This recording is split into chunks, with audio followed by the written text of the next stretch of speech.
The Merry Adventures of Robin Hood by Howard Pyle, Chapter 7. How Little John Lived at the Sheriff's. Thus Little John entered into the sheriff's service, and found the life he led there easy enough, for the sheriff made him his right-hand man, and held him in great favor. He sat nigh the sheriff at meat, and he ran beside his horse when he went a-hunting, so that, when with hunting a-hawking a little, and eating rich dishes, and drinking good sack, and sleeping until late hours in the morning, he grew as fat as a stall-fed ox. Thus things floated easily along with the tide, until one day, when the sheriff went a-hunting, there happened that which broke the smooth surface of things. This morning the sheriff and many of his men set forth to meet certain lords to go a-hunting. He looked all about him for his good man Reynold Greenleaf, but not finding him was vexed, for he wished to show Little John's skill to his noble friends. As for Little John, he lay abed, snoring lustily till the sun was high in the heavens. At last he opened his eyes and looked about him, but did not move to arise. Brightly shone the sun in at the window, and all the air was sweet with the scent of woodbine that hung in sprays about the wall without, for the cold winter was past and spring was come again, and Little John lay still, thinking how sweet was everything on this fair morn. Just then he heard, faint and far away, a distant bugle note sounding thin and clear. The sound was small, but like a little pebble dropped into a glassy fountain, it broke all the smooth surface of his thoughts, until his whole soul was filled with disturbances. His spirit seemed to awaken from his sluggishness, and his memory brought back to him all the merry greenwood life, how the birds were singing blithely there this bright morning, and how his loved companions and friends were feasting and making merry, or perhaps talking of him with sober speech. For when he first entered the sheriff's service, he did so in jest, but the hearthstone was warm during the winter, and the fare was full, and so he had abided, putting off from day to day his going back to Sherwood until 6 long months had passed. But now he thought of his good master, and of Will Stuteley, whom he loved better than anyone in all the world, and of young David of Doncaster, whom he had trained so well in all manly sports, till there came over his heart a great and bitter longing for them all, so that his eyes filled with tears, and then he said aloud, "Here I grow fat like a stall-fed ox, and all my manliness departeth from me, while I became a sluggard and dolt. But I will arise me, and go back to mine own dear friends once more, and never will I leave them again, till life doth leave my lips." So saying, he leapt from his bed, for he hated his sluggishness now. When he came downstairs, he saw the steward standing near the pantry door, a great fat man with a huge bundle of keys hanging to his girdle. Then Little John said, "Ho, Master Steward! A hungry man am I, for naught do I have had all this blessed morn. Therefore give me to eat." Then the steward looked grimly at him, and rattled the keys in his girdle, for he hated Little John, because he had found favor with the sheriff. "So, Master Reynold Greenleaf, thou art a-hungered, art thou?" quoth he. "But, fair youth, if thou livest long enough, thou wilt find that he who getteth overmuch sleep for an idle head goeth with an empty stomach. For what saith the old saw, Master Greenleaf, is it not? The late fowl findeth but ill faring." "Now, thou great purse of fat," cried Little John, "I ask thee not for fool's wisdom, but for bread and meat. Who art thou, that thou shouldest deny me to eat? By St. Dunstan, thou hadst best tell me where my breakfast is, if thou wouldst save broken bones." "Thy breakfast, Master Fireblaze, is in the pantry," answered the steward. "Then fetch it hither," cried Little John, who waxed angry by this time. "Go thou and fetch it thine own self," quoth the steward. "Am I thy slave to fetch and carry for thee?" "I say, go thou, bring it to me." "I say, go thou fetch it for thyself." "Ah, marry, that will I right quickly," quoth Little John in a rage, and so saying he strode to the pantry and tried to open the door, but found it locked, whereat the steward laughed and rattled his keys. Then the wrath of Little John boiled over, and lifting his clenched fist, he smote the pantry door, bursting out 3 panels, and making so large an opening that he could easily stoop and walk through it. When the steward saw what was done, he waxed mad with rage, and as Little John stooped to look within the pantry, he seized him from behind by the nape of the neck, pinching him sorely, and smiting him over the head with his keys till the yeoman's ears rang again. At this, Little John turned upon the steward, and smote him such a buffet that the fat man fell to the floor, and lay there as though he would never move again. "There," quoth Little John, "think well of that stroke, and never keep a good breakfast from a hungry man again." So saying, he crept into the pantry and looked about him to see if he could find something to appease his hunger. He saw a great venison pasty and 2 roasted capons, beside which was a platter of plover's eggs. Moreover, there was a flask of sack and 1 of canary, a sweet sight to a hungry man. These he took down from the shelves and placed upon a sideboard, and prepared to make himself merry. Now the cook in the kitchen across the courtyard heard the loud talking between Little John and the steward, and also the blow that Little John struck the other, so he came running across the court and up the stairway to where the steward's pantry was bearing in his hands the spit with the roast still upon it. Meanwhile the steward had gathered his wits about him and risen to his feet, so that when the cook came to the steward's pantry he saw him glowering through the broken door at Little John, who was making ready for a good repast, as one dog glowers at another that has a bone. When the steward saw the cook, he came to him, and putting one arm over his shoulder, "Alas, sweet friend," quoth he, for the cook was a tall, stout man, "seest thou what thou vile knave Reynold Greenleaf hath done? He hath broken in upon our master's good, and hath smitten me a buffet upon the ear, so that I thought I was dead. Good cook, I love thee well, and thou shalt have a good pottle of our master's best wine every day, for thou art an old and faithful servant. Alas, good cook, I have 10 shillings that I mean to give as a gift to thee. But hatest thou not to see a vile upstart like this Reynold Greenleaf taking it upon him so bravely?" "Ay, marry, that I do," quoth the cook boldly, for he liked the steward because of his talk of the wine and the 10 shillings. "Get thee gone straightway to thy room, and I will bring out this knave by his ears."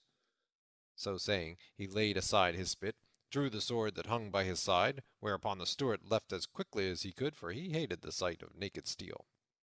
Then the cook walked straightway to the broken pantry door, through which he saw Little John tucking a napkin beside his chin and preparing to make himself merry. "Why, how now, Reynold Greenleaf?"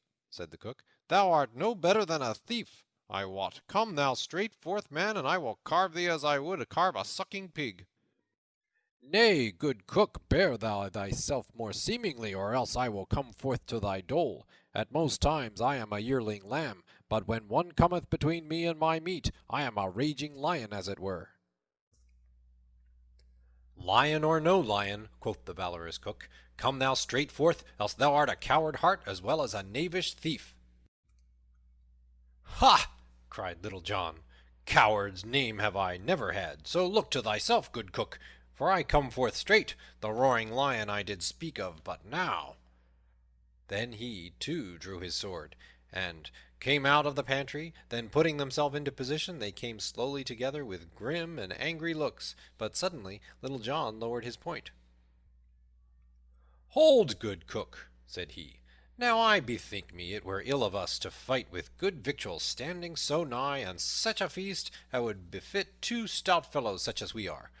Marry, good friend, I think we should enjoy this fair feast ere we fight. What sayest thou, jolly cook?" At this speech the cook looked up and down, scratching his head in doubt, for he loved good feasting. At last he drew a long breath and said to Little John, "Well, good friend, I like thy plan right well. So, pretty boy, say I, let us feast with all my heart, for one of us may sup in paradise before nightfall." So each thrust his sword back into the scabbard and entered the pantry. Then, after they had seated themselves, Little John drew his dagger and thrust it into the pie. "A hungry man must be fed," quoth he. "So, sweet chuck, I help myself without leave." But the cook did not lag far behind, for straightway his hands also were deeply thrust within the good pastry. After this, neither of them spoke further, but used their teeth to better purpose.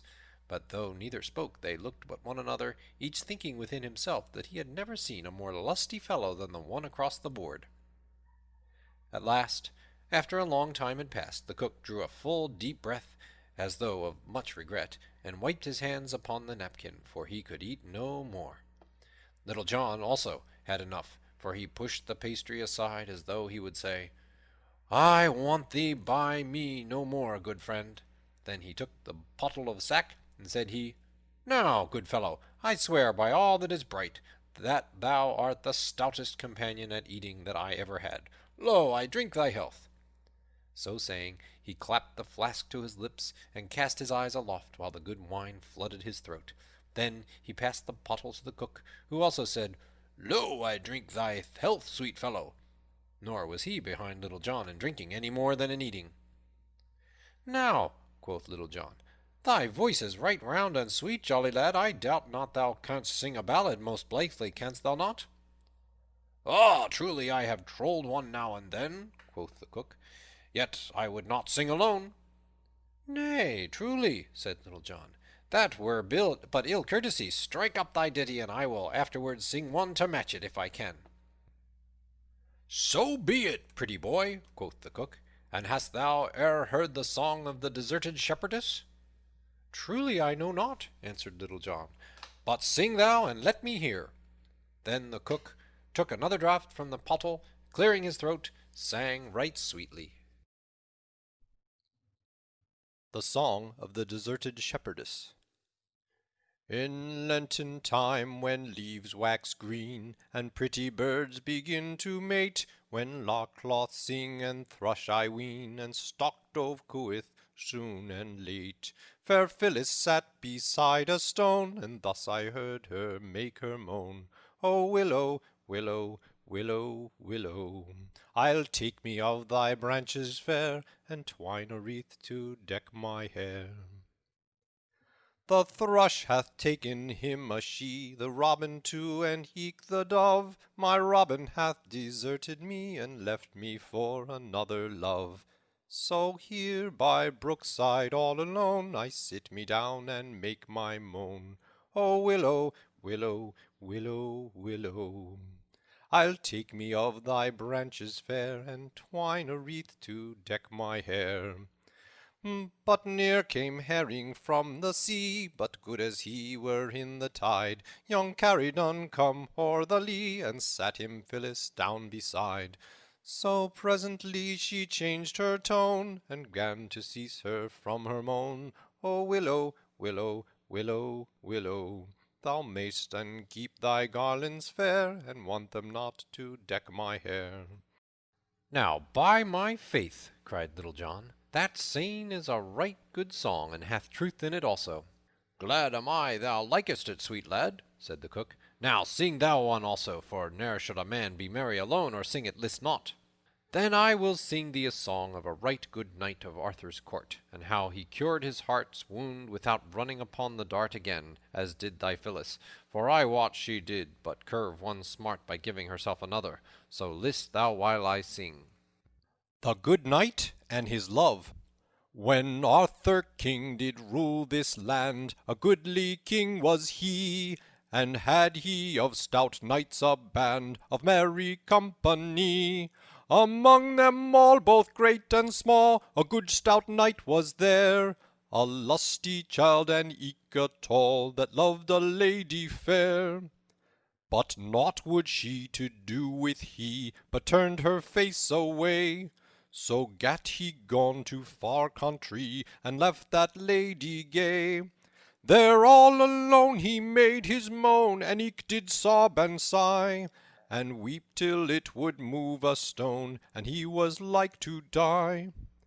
But still his heart did feel the smart, and eke the dire distress, and rather grew his pain more sharp, as grew his body less.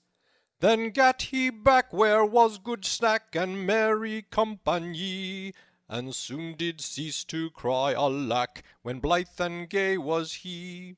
From which I hold and feel full bold to say, and eke believe, that gin the belly go not cold, the heart will cease to grieve.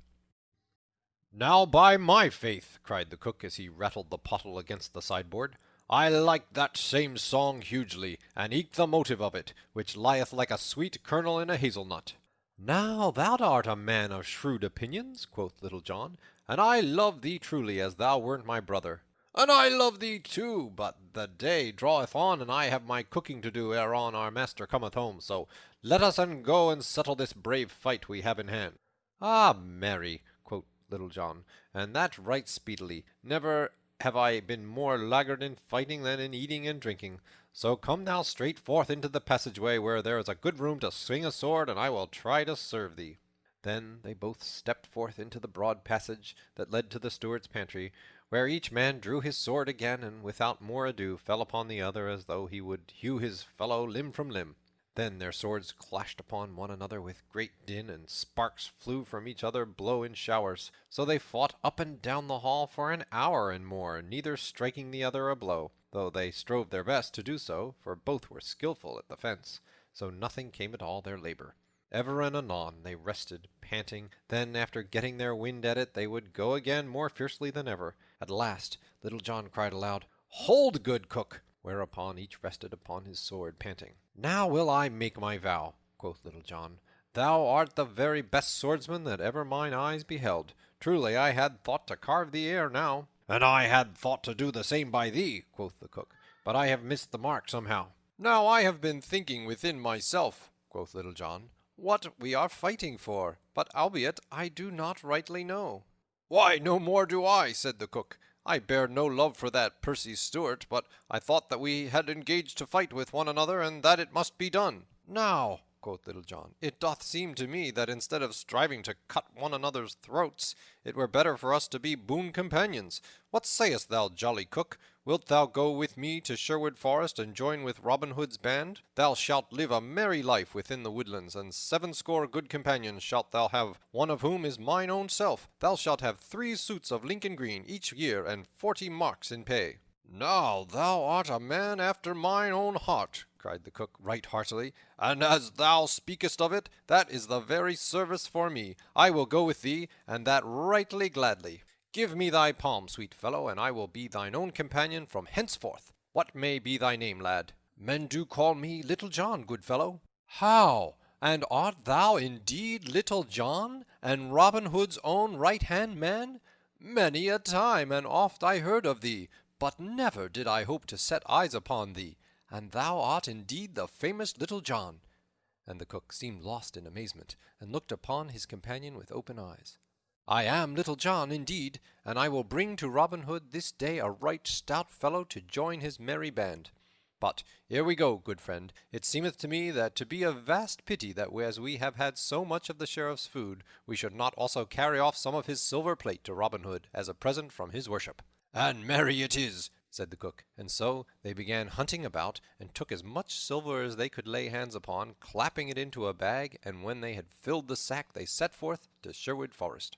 Plunging into the woods, they came at last to the greenwood tree, where they found Robin Hood and 70 of his merry men lying upon the fresh green grass.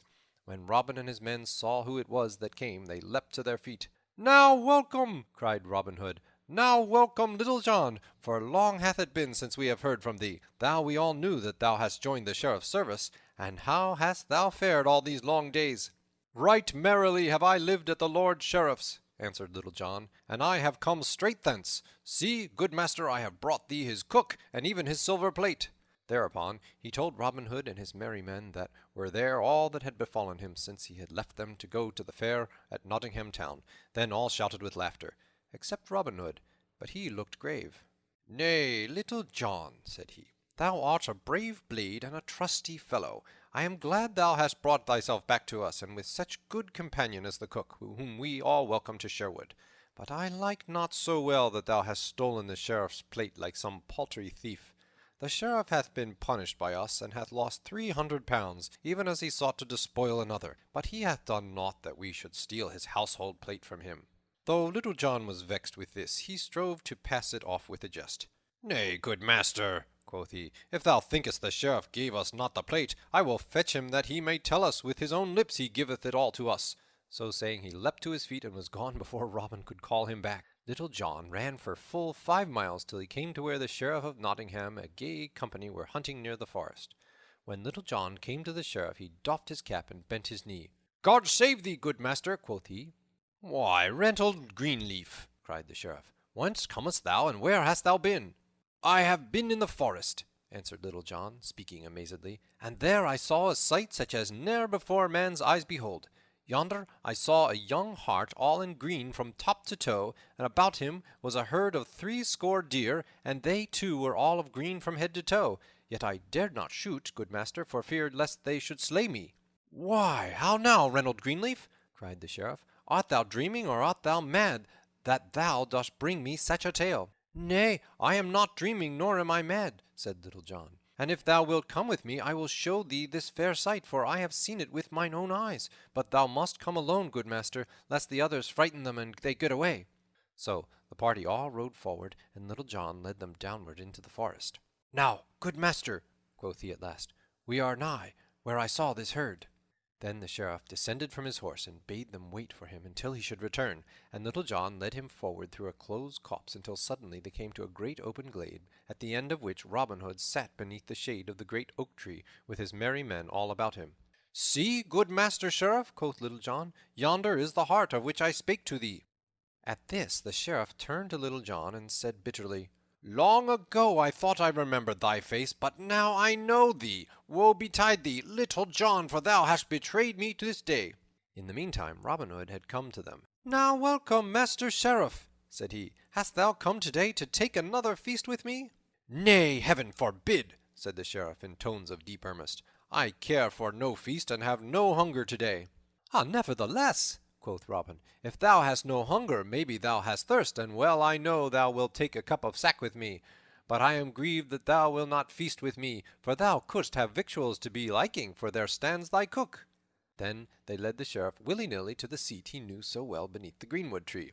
"Ho, lads!" cried Robin. "Fill our good friend the Sheriff a right brimming cup of sack, and fetch it hither, for he is faint and weary." Then one of the band brought the Sheriff a cup of sack, bowing low as he handed it to him. But the Sheriff could not touch the wine, for he saw it served in his own silver flagons, on one of his own silver plates. "How now?" quoth Robin. "Dost thou not like our new silver service? We have gotten a bag of it this day." So saying, he held up the sack of silver that Little John and the cook had brought with him. Then the Sheriff's heart was bitter within him, but not daring to say anything, he only gazed upon the ground. Robin looked keenly at him for a time before he spoke again. Then said he, "Now, Master Sheriff, the last time thou camest to Sherwood Forest, thou didst come seeking to despoil a poor spendthrift, and thou wert despoiled thine own self. But now thou comest seeking to do no harm, nor do I know that thou hast despoiled any man. I take my tithes from fat priests and lordly squires to help those that they despoil, and to raise up those that they may bow down. But I know not that thou hast tenants of thine own whom thou hast wronged in any way. Therefore take thou thine own again, nor will I dispossess thee today of so much as 1 farthing. Come with me, and I will lead thee from the forest back to thine own party again." Then, slinging the bag upon his shoulder, he turned away, the Sheriff following him, all too perplexed in mind to speak. So they went forward until they came to within a furlong of the spot where the Sheriff's companions were waiting for him. Then Robin Hood gave the sack of silver back to the Sheriff. "Take thou thine own again," he said, "and hearken to me, good Sheriff, take thou a piece of advice with it. Try thy servants well ere thou dost engage them again so readily." Then turning, he left the others standing bewildered with the sack in his hands. The company that waited for the Sheriff were all amazed to see him come out of the forest bearing a heavy sack upon his shoulders. But thou they questioned him, he answered never a word, acting like one who walks in a dream. Without a word, he placed the bag across his nag's back, and then, mounting, rode away, all following him. But all the time there was a great turmoil of thoughts within his head, tumbling one over the other. And thus ends the merry tale of Little John, and how he entered the Sheriff's service. End of chapter 7.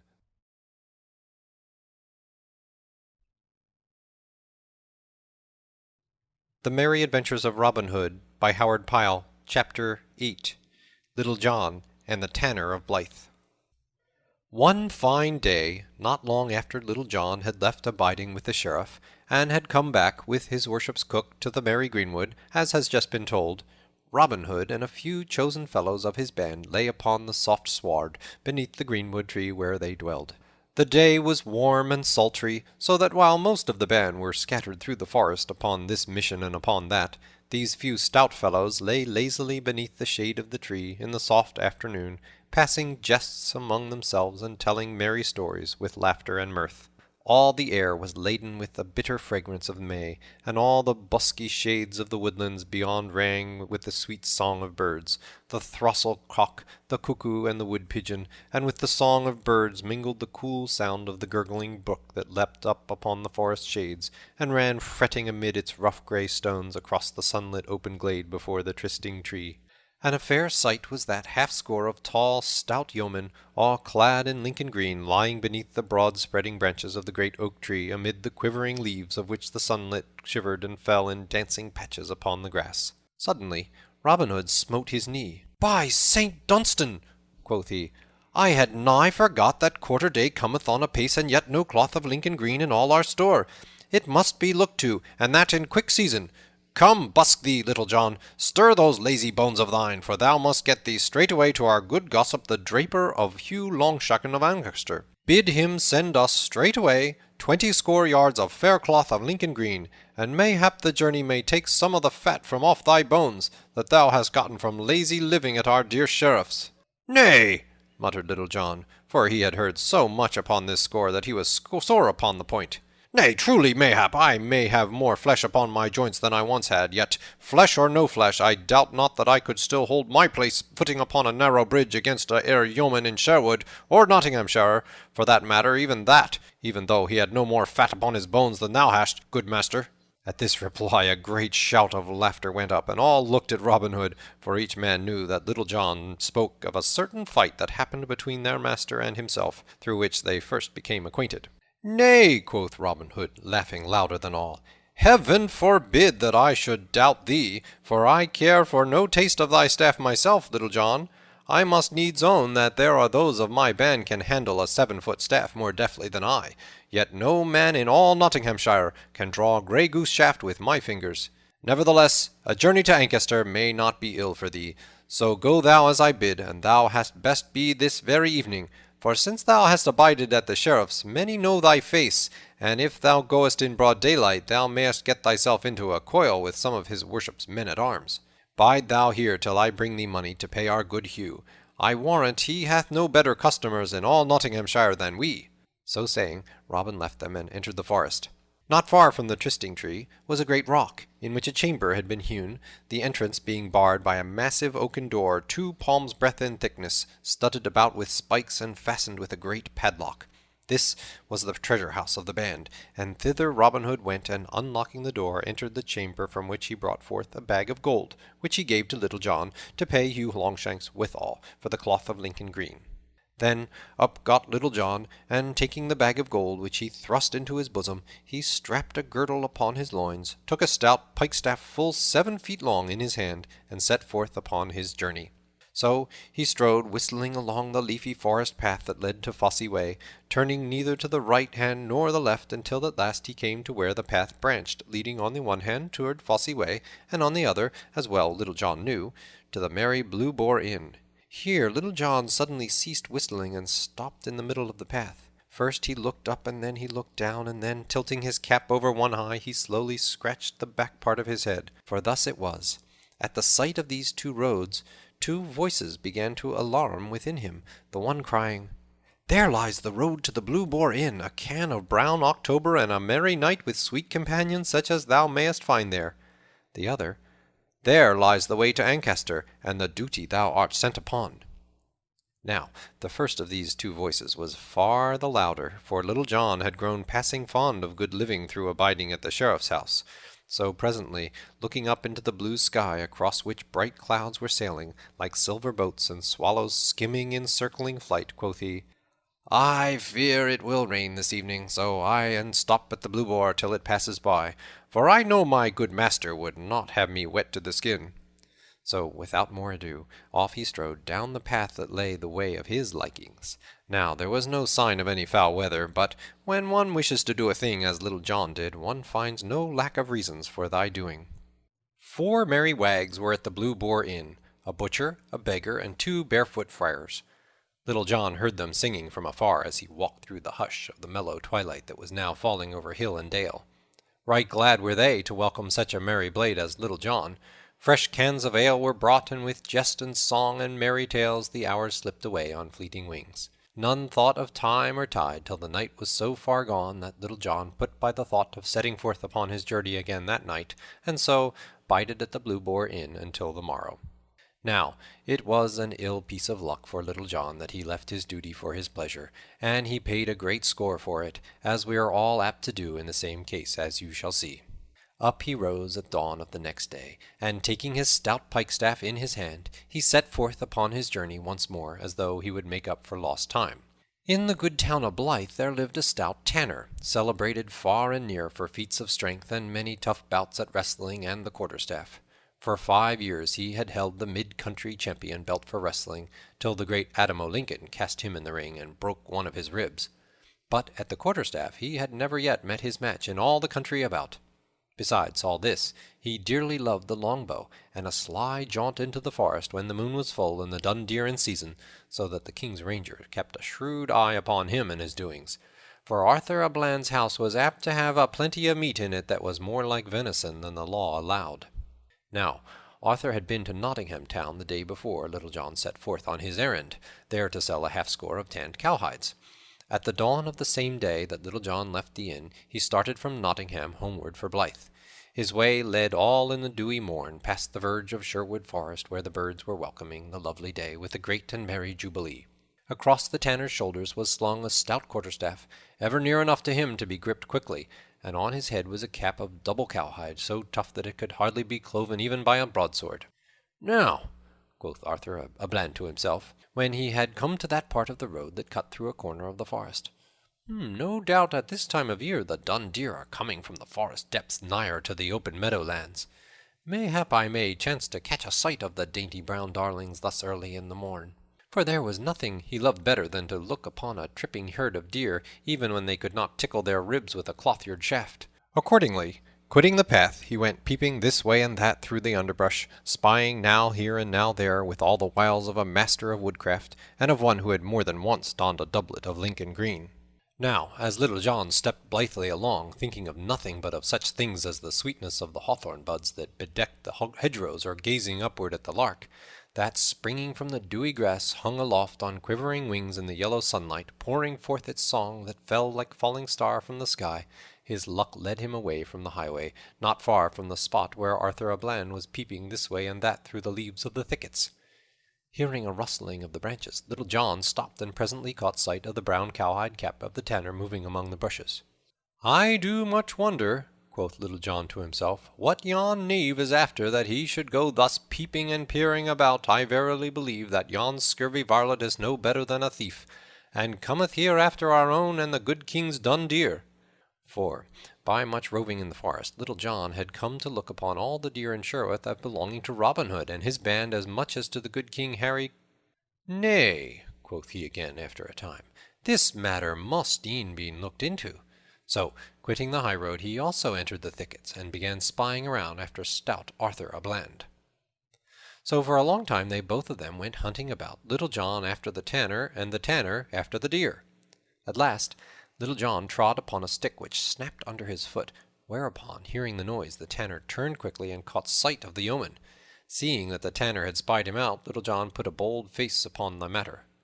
"Hillo," quoth he, "what art thou doing here, thou naughty fellow? Who art thou that comest ranging Sherwood's paths? In very sooth thou hast an evil cast of countenance, and I do think truly that thou art no better than a thief, and comest after our good king's deer." "Nay," quoth the tanner boldly, for, thou taken by surprise, he was not a man to be frightened by big words.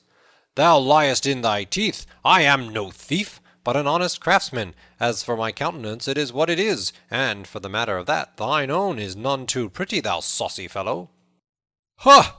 quoth Little John, in a great loud voice. "Wouldst thou give me back-talk? Now I have a great part of a mind to crack thy pate for thee. I would have thee know, fellow, that I am, as it were, one of the king's foresters. Leastwise," muttered to himself, "I and my friends do take good care of our good sovereign's deer." "I care not who thou art," answered the bold tanner, "and unless thou hast many more of thy kind by thee, thou canst never make Arthur a Bland cry mercy." "Is it so?" cried Little John in a rage. "Now, by my faith, thou saucy rogue, thy tongue hath led thee into a pit thou wilt have a sorry time getting out of, for I will give thee such a drubbing as ne'er hast thou had in all thy life before. Take thy staff in thy hand, fellow, for I will not smite an unarmed man." "Ha! Marry, come up with a murrain!" cried the tanner, for he too had talked himself into a fume. Big words ne'er killed so much as a mouse. Who art thou that talkest so freely of cracking the head of Arthur a Bland? If I do not tan thy hide this day, as ne'er I tanned a calf's hide in all my life before, split my staff into skewers for lamb's flesh, and call me no more than a brave man. Now look to thyself, fellow. Stay, said Little John. Let us first measure our cudgels. I do reckon my staff longer than thine, and I would not take advantage of by thee for even so much as an inch. Nay, I pass not for length, answered the tanner. My staff is long enough to knock down a calf, so look to thyself, fellow, I say again. So, without more ado, each gripped his staff in the middle, and with fell and angry looks they came slowly together. Now news had been brought to Robin Hood how that Little John, instead of doing his bidding, had passed by duty for pleasure, and so had stopped overnight with merry company at the Blue Boar Inn, instead of going straight to Ancaster. So being vexed to his heart by this, he set forth at dawn of day to seek Little John at the Blue Boar, or at least to meet the yeoman on the way, and ease his heart of what he thought of the matter. As thus he strode along in anger, putting together the words he would use to chide Little John, he heard of a sudden loud and angry voices, as of men in a rage, passing fell words back and forth from one another. At this, Robin Hood stopped and listened. Surely, quoth he to himself, that is Little John's voice, and he is talking in anger also. Methinks the other is strange to my ears. Now heaven forfend that my good trusty Little John should have fallen into the hands of the king's rangers. I must see to this matter, and that quickly. Thus spoke Robin Hood to himself, all his anger passing away like a breath from the window-pane, at the thought that perhaps his trusty right-hand man was in some danger of his life. So cautiously he made his way through the thickets whence the voices came, and pushing aside the leaves, peeped into the little open space where the two men, staff in hand, were coming slowly together. Ha! quoth little Robin to himself, here is a merry sport afoot. Now I would give 3 golden angles from my own pocket if yon stout fellow would give Little John a right sound drubbing. It would please me to see him well thumped for having failed in my bidding. I fear me, though, there is but poor chance of my seeing such a pleasant sight. So saying, he stretched himself at length upon the ground, that he might not only see the sport the better, but that he might enjoy the merry sight at his ease. As you may have seen 2 dogs that think to fight walking slowly round and round each other, neither cur wishing to begin the combat, so that the 2 stout yeomen moved slowly around, each watching for a chance to take the other unaware, and so get in the first blow. At last Little John struck like a flash, and rap! The tanner met the blow and turned it aside, and then smote back at Little John, who also turned the blow, and so this mighty battle began. Then up and down and back and forth they trod, the blows falling so thick and fast that at a distance one would have thought that a half-score of men were fighting. Thus they fought for nigh a half an hour, until the ground was all ploughed up with digging of their heels, and their breathing grew labored like the ox in the furrow. But Little John suffered the most, for he had become unused to such stiff labor, and his joints were not as supple as they had been before he went to dwell with the sheriff. All this time Robin Hood lay beneath the bush, rejoicing at such a comely bout of quarterstaff. By my faith, quoth he to himself, never had I thought to see Little John so evenly matched in all my life. Belike, though, he would have overcome yon fellow before this had been in a former trim. At last Little John saw his chance, and, throwing all the strength he felt going from him into one blow that might have felled an ox, he struck at the tanner with might and main. And now did the tanner's cowhide cap stand him in good stead, and but for it he might never have held staff in hand again. As it was, the blow he caught beside the head was so shrewd that it sent him staggering across the little glade, so that if Little John had had the strength to follow up his vantage, it would have been ill for stout Arthur. But he regained himself quickly, and at arm's length struck back a blow at Little John, and this time the struck reached its mark, and down went Little John at full length, his cudgel flying from his hand as he fell. Then, raising his staff, stout Arthur dealt him another blow upon the ribs. "Hold!" roared Little John. "Wilt thou strike a man when he is down?" "Ay, marry would I," quoth the tanner, giving him another thwack with his staff. "Stop!" roared Little John. "Help! Hold, I say! I yield me, I say, good fellow!" "Hast thou had enough?" asked the tanner, grimly, holding his staff aloft. "Ay, marry, and more than enough." "And thou dost own that I am the better man of the 2? "Yea, truly." and a murrain seize thee, said Little John, the first aloud and the last to his beard. Then thou mayst go thy way, and thank thy patron saint that I am a merciful man, said the tanner. A plague o' such mercy as thine, said Little John, sitting up and feeling his ribs where the tanner had cudgelled him. I make my vow, my ribs feel as though every one of them were broken in twain. I tell thee, good fellow, I did think there was never a man in all Nottinghamshire could do to me what thou hast done this day. And so thought I also, cried Robin Hood, bursting out of the thicket and shouting with laughter till the tears ran down his cheeks. Oh, man, said he, as well as he could for his mirth. I didst go over like a bottle knocked from a wall. I did see the whole merry bout, and never did I think to see thee yield thyself so, hand and foot, to any man in all merry England. I was seeking thee to chide thee for leaving my bidding undone, but thou hast been paid all I owed thee, full measure pressed down and overflowing by this good fellow. Marry, did reach out his arm full length while thou stood gaping at him, and with a pretty rap tumbled thee over as never had I seen one tumbled before. So spoke bold Robin, and all the time Little John sat upon the ground, looking as though he had sour curds in his mouth. What may be thy name, good fellow? Said Robin, next turning to the tanner. Men do call me Arthur a Bland, spoke up the tanner boldly, and now what may be thy name? Ha! Arthur a Bland, quoth Robin. I have heard thy name before, good fellow. Thou didst break the crown of a friend of mine at the fair at Ely last October. The folk there call him Jack o' Nottingham. We call him Will Scoutlock. This poor fellow whom thou hast so belaboured is counted the best hand at the quarterstaff in all merry England. His name is Little John, and mine Robin Hood. How? Cried the tanner. Art thou indeed the great Robin Hood, and this is the famous Little John? Marry, had I known who thou art, I would never have been so bold as to lift my hand against thee. Let me help thee to thy feet, good Master Little John, and let me brush the dust from off thy coat. Nay, quoth Little John testily, at the same time rising carefully as though his bones had been made of glass. I can help myself, good fellow, without thy aid, and let me tell thee, had it not been for the vile cowskin cap of thine, it would have been ill for thee this day. At this Robin laughed again, and turning to the tanner, he said, Wilt thou join my band, good Arthur? For I make my vow thou art one of the stoutest men that ever mine eyes beheld. Will I join thy band? Cried the tanner joyfully. Hey, marry will I! Hey for a merry life! Cried he, leaping aloft and snapping his fingers, and hey for the life I love! Anyway, with tan bark and filthy vats and foul cowhides, I will follow thee to the ends of the earth, good master, and not a herd of dun deer in all the forest but shall know the sound of the twang of my bowstring. As for thee, Little John, said Robin, turning to him and laughing, thou wilt start once more for Ancaster, and will go part way with thee, for I will not have thee turn again to either the right hand or the left till thou hast fairly gotten away from Sherwood. There are other inns that thou knowest yet hereabouts. Thereupon, leaving the thickets, they took once more to the highway, and departed upon their business.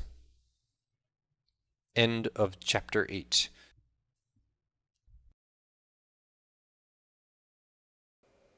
The Merry Adventures of Robin Hood by Howard Pyle.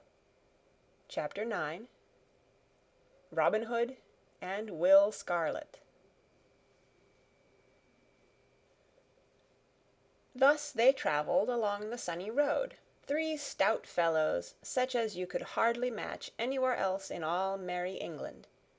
Many stopped to gaze after them as they strode along, so broad were their shoulders, and so sturdy their gait. Quoth Robin Hood to Little John, Why didst thou not go straight to Ancaster yesterday, as I told thee? Thou hadst not gotten thyself into such a coil hadst thou done as I ordered. I feared the rain that threatened, said Little John in a sullen tone, for he was vexed at being so chaffed by Robin with what had happened to him. The rain? Cried Robin, stopping of a sudden in the middle of the road, and looking at Little John in wonder. Why, thou great oaf, not a drop of rain has fallen these 3 days, neither has any threatened, nor hath there been a sign of foul weather in earth, or sky, or water. Nevertheless, growled Little John, the holy Saint Swithin holdeth the waters of the heavens in his pewter pot, and he could have poured them out had he chosen, even from a clear sky. And wouldst thou have had me wet to the skin?" At this Robin Hood burst into a roar of laughter. "O Little John," said he, "what butter wits hast thou in that head of thine? Who could hold anger against such a one as thou art?" So saying, they all stepped out once more, with the right foot foremost, as the saying is. After they had travelled some distance, the day being warm and the road dusty, Robin Hood waxed thirsty, so, there being a fountain of water as cold as ice, just behind the hedgerow, they crossed the stile and came to where the water bubbled up from beneath a mossy stone. Here, kneeling and making cups of the palms of their hands, they drank their fill, and then, the spot being cool and shady, they stretched their limbs and rested them for a space. In front of them, over beyond the hedge, the dusty road stretched away across the plain. Behind them the meadow-lands and bright green fields of tender young corn lay broadly in the sun, and overhead spread the shade of the cool rustling leaves of the beechen tree. Pleasantly to their nostrils came the tender fragrance of the purple violets and wild thyme that grew within the dewy moisture of the edge of the little fountain. And pleasantly came the soft gurgle of the water. All was so pleasant and so full of the gentle joy of the bright May-time that for a long time no one of the three cared to speak, but each lay on his back, gazing up through the trembling leaves of the trees to the bright sky overhead. At last Robin, whose thoughts were not quite so busy wool-gathering as those of the others, and who had been gazing around him now and then, broke the silence. "Hey-day!" quoth he. "Yon is a gaily feathered bird, I take my vow." The others looked, and saw a young man walking slowly down the highway. Gay was he, indeed, as Robin had said, and a fine figure he cut, for his doublet was of scarlet silk, and his stockings also. A handsome sword hung by his side, the embossed leathern scabbard being picked out with fine threads of gold. His cap was of scarlet velvet, and a broad feather hung down behind and back of one ear. His hair was long and yellow and curled upon his shoulders, and in his hand he bore an early rose, which he smelled at daintily now and then. "By my life," quoth Robin Hood, laughing, "saw ye e'er such a pretty, mincing fellow?" "Truly his clothes have overmuch prettiness for my taste," quoth Arthur a Bland. "But, ne'ertheless, his shoulders are broad, and his loins are narrow, and seest thou, good master, how that his arms hang from his body? They dangle not down like spindles, but hang stiff and bend at the elbow. I take my vow, there be no bread and milk limbs in those fine clothes, but stiff joints and tough thews." "Methinks thou art right, friend Arthur," said Little John. "I do verily think that yon is no such rose-leaf and whipped cream gallant as he would have one take him to be." "Pah!" quoth Robin Hood. "The sight of such a fellow doth put a nasty taste into my mouth. Look how he doth hold that fair flower betwixt his thumb and finger, as he would say, 'Good rose, I like thee not so ill, but I can bear thy odor for a little while.' I take it ye are both wrong, and verily believe that were a furious mouse to run across his path, he would cry, 'La!' or 'Alackaday!' and fall straightway into a swoon. I wonder who he may be." "Some great baron's son, I doubt not," answered Little John, "with good and true men's money lining his purse." "Ay, marry, that is true, I make no doubt," quoth Robin. "What a pity that such men as he, that have no thought but to go abroad in gay clothes, should have good fellows whose shoes they are not fit to tie dancing at their bidding. By Saint Dunstan, Saint Alfred, Saint Withold, and all the good men in the Saxon calendar, it doth make me mad to see such gay lordlings from over the sea go stepping on the necks of good Saxons who owned this land before ever their great-grandsires chewed rind of brawn. By the bright bow of heaven, I will have their ill-gotten gains from them, even though I hang for it as high as e'er a forest tree in Sherwood." "Why, how now, master?" quoth Little John. "What heat is this? Thou dost set thy pot a-boiling, and mayhap no bacon to cook. Methinks yon fellow's hair is over-light for Norman locks. He may be a good man and true, for aught thou knowst." "Nay," said Robin, "my head against a leaden farthing, he is what I say. So lie ye both here, I say, till I show you how I drub this fellow." So saying, Robin Hood stepped forth from the shade of the beech tree, crossed the stile, and stood in the middle of the road, with his hands on his hips, in the stranger's path. Meantime the stranger, who had been walking so slowly that all this talk was held before he came opposite the place where they were, neither quickened his pace, nor seemed to see that such a man as Robin Hood was in the world. So Robin stood in the middle of the road, waiting while the other walked slowly forward, smelling his rose, and looking this way and that, and everywhere, except at Robin. "Hold!" cried Robin, when at last the other had come close to him. "Hold! Stand where thou art." "Wherefore should I hold, good fellow?" said the stranger in soft and gentle voice. "And wherefore should I stand where I am? Ne'ertheless, as thou dost desire that I should stay, I will abide for a short time, that I may hear what thou mayst have to say to me." "Then," quoth Robin, "as thou dost so fairly do as I tell thee, and dost give me such soft speech, I will also treat thee with all due courtesy.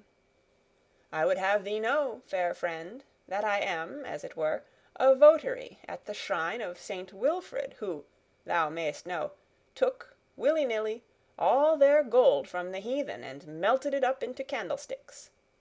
Wherefore, upon such as come hereabouts I levy a certain toll, which I use for better purpose, I hope, than to make candlesticks withal. Therefore, sweet chuck, I would have thee deliver to me thy purse, that I may look into it, and judge, to the best of my poor powers, whether thou hast more wealth about thee than our law allows.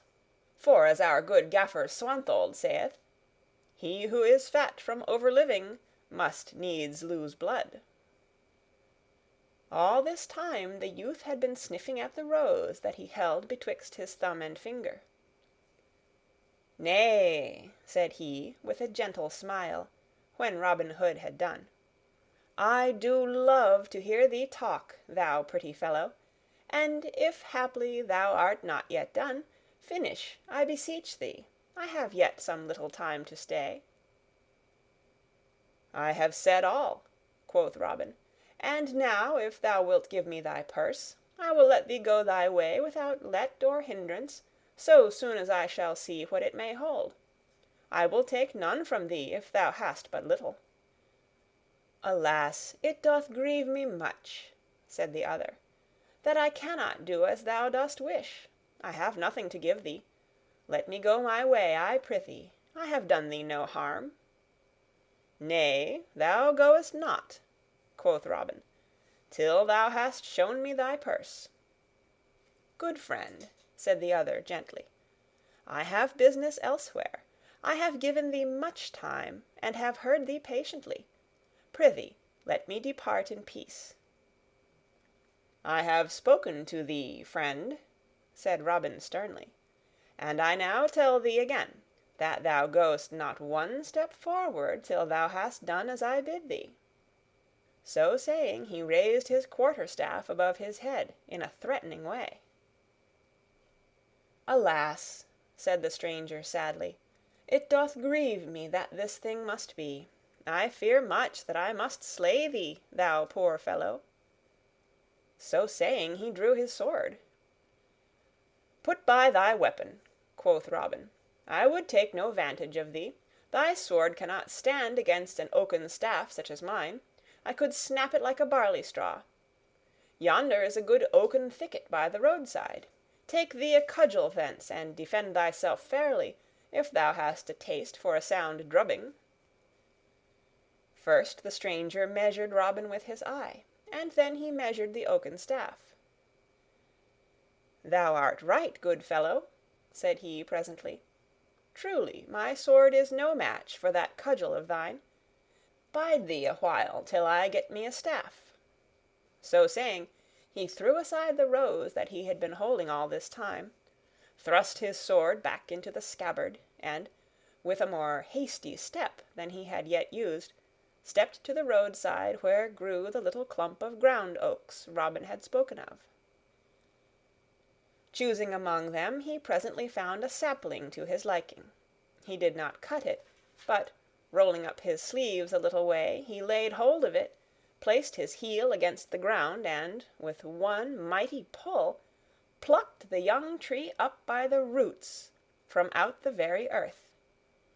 Then he came back, trimming away the roots and tender stems with his sword as quietly as if he had done naught to speak of. Little John and the tanner had been watching all that passed, but when they saw the stranger drag the sapling up from the earth, and heard the rending and snapping of its roots, the tanner pursed his lips together, drawing his breath between them in a long inward whistle. "By the breath of my body," said Little John, as soon as he could gather his wits from their wonder, "sawest thou that, Arthur?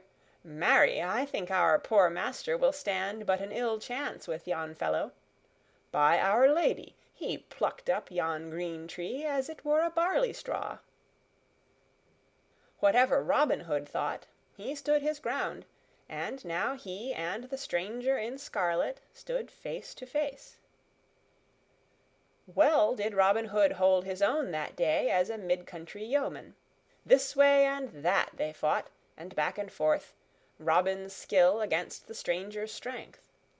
The dust of the highway rose up around them like a cloud, so that at times Little John and the tanner could see nothing, but only hear the rattle of the staves against one another. Thrice Robin Hood struck the stranger, once upon the arm, and twice upon the ribs, and yet he warded all the other's blows, only one of which, had it met its mark, would have laid stout Robin lower in the dust than he had ever gone before. At last the stranger struck Robin's cudgel so fairly in the middle that he could hardly hold his staff in his hand. Again he struck, and Robin bent beneath the blow. A third time he struck, and now not only fairly beat down Robin's guard, but gave him such a rap also, that down he tumbled into the dusty road. "Hold!" cried Robin Hood, when he saw the stranger raising his staff once more. "I yield me." "Hold!" cried Little John, bursting from his cover, with the tanner at his heels. "Hold! Give over, I say." "Nay," answered the stranger quietly. "If there be two more of you, and each as stout as this good fellow, I am like to have my hands full. Nevertheless, come on, and I will strive my best to serve you all." "Stop!" cried Robin Hood. "We will fight no more. I take my vow this is an ill day for thee and me, Little John. I do verily believe that my wrist and eke my arm are palsied by the jar of the blow that this stranger struck me." Then Little John turned to Robin Hood. "Why, how now, good master?" said he. "Alas, thou art in an ill plight. Marry, thy jerkin is all befouled with the dust of the road. Let me help thee to arise." "A plague on thy aid!" cried Robin angrily. "I can get to my feet without thy help, good fellow." "Nay, but let me at least dust thy coat for thee.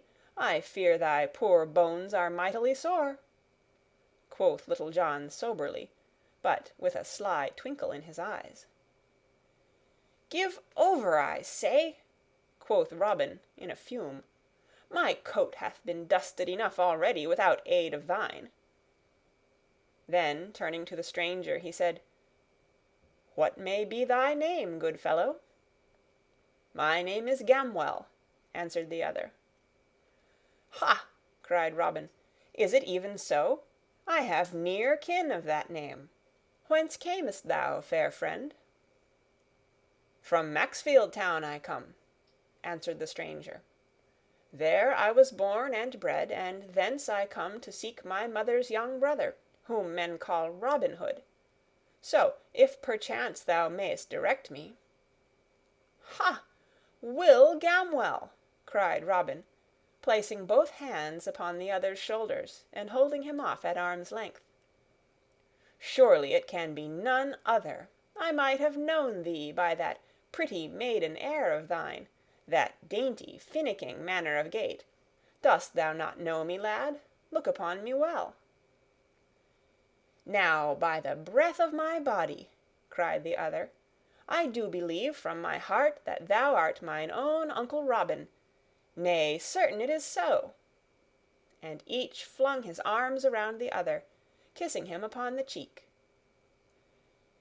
Then once more Robin held his kinsman off at arm's length, and scanned him keenly from top to toe. Why, how now, quoth he, what change is here? Verily, some 8 or 10 years ago I left thee a stripling lad, with great joints and ill-hung limbs, and lo, here thou art, as tight a fellow as e'er I set mine eyes upon. Dost thou not remember, lad, how I showed thee the proper way to nip the goose-feather betwixt thy fingers, and throw out thy bow-arm steadily? Thou gavest great promise of being a keen archer. And dost thou not mind how I taught thee to fend and parry with the cudgel? Yea, said young Gamwell, and I did so look up to thee, and thought thee so above all other men that, I make my vow, had I known who thou wert, I would never have dared to lift hand against thee this day. I trust I did thee no great harm. No, no, quoth Robin hastily, and looking sideways at Little John. Thou didst not harm me, but say no more of that, I prithee. Yet I will say, lad, that I hope I may never feel again such a blow as thou didst give me. By Our Lady, my arm doth tingle yet from finger-nail to elbow. Truly, I thought that I was palsied for life. I tell thee, cause, that thou art the strongest man that ever I laid mine eyes upon. I take my vow, I felt my stomach quake when I beheld thee pluck up yon green tree as thou didst. But tell me, how camest thou to leave Sir Edward and thy mother? Alas, answered young Gamwell, it is an ill story, uncle, that I have to tell thee. My father's steward, who came to us after old Giles Crookleg died, was ever a saucy varlet, and I know not why my father kept him, saving that he did oversee with great judgment. It used to gall me to hear him speak up so boldly to my father, who, thou knowest, was ever a patient man to those about him, and slow to anger and harsh words. Well, one day, and an ill day it was for that saucy fellow, he sought to berate my father, I standing by. I could stand it no longer, good uncle, so, stepping forth, I gave him a box of the ear, and, wouldst thou believe it, the fellow straightway died o't. I think they said I broke his neck, or something o' the like. So off they packed me to seek thee and escape the law. I was on my way when thou sawest me, and here I am. Well, by the faith of my heart, quoth Robin Hood, for anyone escaping the law, thou wast taking it the most easily that ever I beheld in all my life. Whenever did anyone in all the world see one who had slain a man, and was escaping because of it, tripping along the highway like a dainty court damsel, sniffing at a rose the while? Nay, uncle, answered Will Gamwell, over haste never churned good butter, as the old saying hath it. Moreover, I do verily believe that this overstrength of my body hath taken the nimbleness out of my heels. Why, thou didst but just now rap me thrice, and I thee never a once, save by overbearing thee by my strength. Nay, quoth Robin, let us say no more on that score. I am right glad to see thee, Will, and thou wilt add great honour and credit to my band of merry fellows. But thou must change thy name, for warrants will be out presently against thee. So, because of thy gay clothes, thou shalt henceforth and for aye be called Will Scarlet." "Will Scarlet," quoth Little John, stepping forward and reaching out his great palm, which the other took. "Will Scarlet, the name fitteth thee well. Right glad am I to welcome thee among us. I am called Little John, and this is a new member who has just joined us, a stout tanner named Arthur a Bland. Thou art like to achieve fame, Will, let me tell thee, for there will be many a merry ballad sung about the country, and many a merry story told in Sherwood, of how Robin Hood taught Little John and Arthur a Bland the proper way to use the quarterstaff. Likewise, as it were, how our good master bit off so large a piece of cake that he choked on it." "Nay, good Little John," quoth Robin gently, for he liked ill to have such a jest told of him. "Why should we speak of this little matter? Prithee, let us keep this day's doings among ourselves." "With all my heart," quoth Little John. "But, good master, I thought that thou didst love a merry story, because thou hast so often made a jest about a certain increase of fatness on my joints, of flesh gathered by my abiding with the Sheriff of—" "Nay, good Little John," said Robin hastily, "I do bethink me I have said full enough on that score." "It is well," quoth Little John, "for in truth I myself have tired of it somewhat. But now I bethink me, thou didst also seem minded to make a jest of the rain that threatened last night. So—" "Nay, then," said Robin Hood testily, "I was mistaken. I remember me now it did seem to threaten rain." "Truly I did think so myself," quoth Little John. "Therefore, no doubt, thou dost think it was wise of me to abide all night at the Blue Boar Inn, instead of venturing forth in such stormy weather, dost thou not?" "A plague of thee and thy doings!" cried Robin Hood. "If thou wilt have it so, thou wert right to abide wherever thou didst choose." "Once more it is well," quoth Little John. "As for myself, I have been blind this day. I did not see thee drubbed, I did not see thee tumbled heels over head in the dust, and if any man says that thou wert, I can with a clear conscience rattle his lying tongue betwixt his teeth." "Come," cried Robin, biting his nether lip, while the others could not forbear laughing, "we will go no farther to-day, but will return to Sherwood, and thou shalt go to Ancaster another time, Little John." So said Robin, for now that his bones were sore, he felt as though a long journey would be an ill thing for him. So, turning their backs, they retraced their steps whence they came. End of Chapter 9. Read by Kara Schallenberg on January 24th, 2006, in Oceanside, California.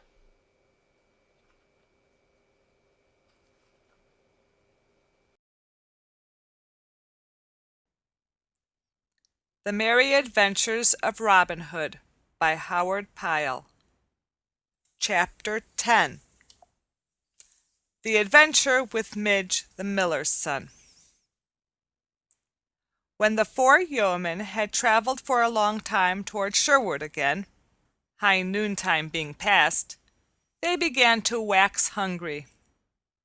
Quoth Robin Hood, "I would that I had somewhat to eat. Methinks a good loaf of white bread, with a piece of snow-white cheese, washed down with a draught of humming ale, were a feast for a king." "Since thou speakest of it," said Will Scarlet, "methinks it would not be amiss myself. There is that within me crieth out, Victuals, good friend, victuals." "I know a house near by," said Arthur a Bland, "and, had I but the money, I would bring ye that ye speak of, to wit, a sweet loaf of bread, a fair cheese, and a skin of brown ale. For the matter of that, thou knowest I have money by me, good master, quoth Little John. Why, so thou hast, Little John, said Robin. How much money will it take, good Arthur, to buy us meat and drink? I think that 6 broad pennies will buy food enow for a dozen men, said the tanner. Then give him 6 pennies, Little John, quoth Robin, for methinks food for 3 men will about fit my need. Now get thee gone, Arthur, with the money, and bring the food here, for there is a sweet shade in that thicket yonder, beside the road, and there will we eat our meal. So Little John gave Arthur the money, and the others stepped to the thicket, there to await the return of the tanner. After a time he came back, bearing with him a great brown loaf of bread, and a fair round cheese, and a goatskin full of stout March beer slung over his shoulders. Then Will Scarlet took his sword and divided the loaf and the cheese into 4 fair portions, and each man helped himself. Then Robin Hood took a deep pull at the beer. "Aha!" said he, drawing in his breath. "Never have I tasted sweeter drink than this." After this no man spake more, but each munched away at his bread and cheese lustily, with ever and anon a pull at the beer. At last Will Scarlet looked at a small piece of bread he still held in his hand, and quoth he, "Methinks I will give this to the sparrows." So, throwing it from him, he brushed the crumbs from his jerkin. "I too," quoth Robin, "have had enough, I think." As for Little John and the tanner, they had by this time eaten every crumb of their bread and cheese. "Now," quoth Robin, "I do feel myself another man, and would fain enjoy something pleasant before going further upon our journey. I do bethink me, Will, that thou didst use to have a pretty voice, and one that tuned sweetly upon a song. Prithee, give us one ere we journey farther." "Truly, I do not mind turning a tune," answered Will Scarlet, "but I would not sing alone." "Nay, others will follow. Strike up, lad," quoth Robin. "In that case 'tis well," said Will Scarlet. "I do call to mind a song that a certain minstrel used to sing in my father's hall upon occasion. I know no name for it, and so can give you none, but thus it is." Then clearing his throat, he sang: "In the merry blossom time, when love longings food the breast, when the flower is on the lime, when the small fowl builds her nest, sweetly sings the nightingale. And the throstle cock so bold, cuckoo in the dewy dale, and the turtle in the wood, but the robin I love dear, for he singeth through the year. Robin, Robin, merry Robin, so I'd have my true love be, not to fly at the nigh sign of cold adversity. When the spring brings sweet delights, when aloft the lark doth rise, lovers wooed o' mellow nights, and youths peep in maidens' eyes, that time blooms the eglantine. Daisies pied upon the hill, cowslips fair and columbine, dusky violets by the rill, but the ivy green cloth grow when the north wind bringeth snow. Ivy, ivy, staunch and true, thus I'd have her love to be, not to die at the nigh breath of cold adversity." "'Tis well sung," quoth Robin, "but, cousin, I tell thee plain, I would rather hear a stout fellow like thee sing some lusty ballad than a finicky song of flowers and birds, and what not. Yet thou didst sing it fair, and 'tis none so bad a snatch of a song, for the matter of that. Now, Tanner, it is thy turn." "I know not," quoth Arthur, smiling, with his head on one side, like a budding lass that is asked to dance. "I know not that I can match our sweet friend's song. Moreover, I do verily think that I have caught a cold and have a certain tickling and huskiness in the windpipe." "Nay, sing up, friend," quoth Little John, who sat next to him, patting him upon the shoulder. "Thou hast a fair, round, mellow voice. Let us have a touch of it." "Nay, and ye will have a poor thing," said Arthur. "I will do my best. Have ye ever heard of the wooing of Sir Keith, the stout young Cornish knight, in good King Arthur's time?" "Methinks I have heard somewhat of it," said Robin. "But ne'ertheless, strike up thy ditty and let us hear it, for, as I do remember me, it is a gallant song, so out with it, good fellow." Thereupon, clearing his throat, the Tanner, without more ado, began to sing: THE WOOING of Sir Keith. King Arthur sat in his royal hall, and about on either hand was many a noble lordling tall, the greatest in the land. Sat Lancelot with his raven locks, Gawain with golden hair, Sir Tristram, Kay, who kept the locks, and many another there. And through the stained windows bright, from o'er the red-tiled eaves, the sunlight blazed with colored light on golden helms and greaves. But suddenly a silence came about the table round, for up the hall there walked a dame bent nigh upon the ground. Her nose was hooked, her eyes were bleared, her locks were lank and white. Upon her chin there grew a beard, she was a gruesome sight. And so with crawling steps she came and kneeled at Arthur's feet. Quoth Kay, "She is the foulest dame that e'er my sight did greet." "O mighty king, of thee I crave a boon on bended knee." 'Twas thus she spoke. "What wouldst thou have," quoth Arthur, king, "of me?"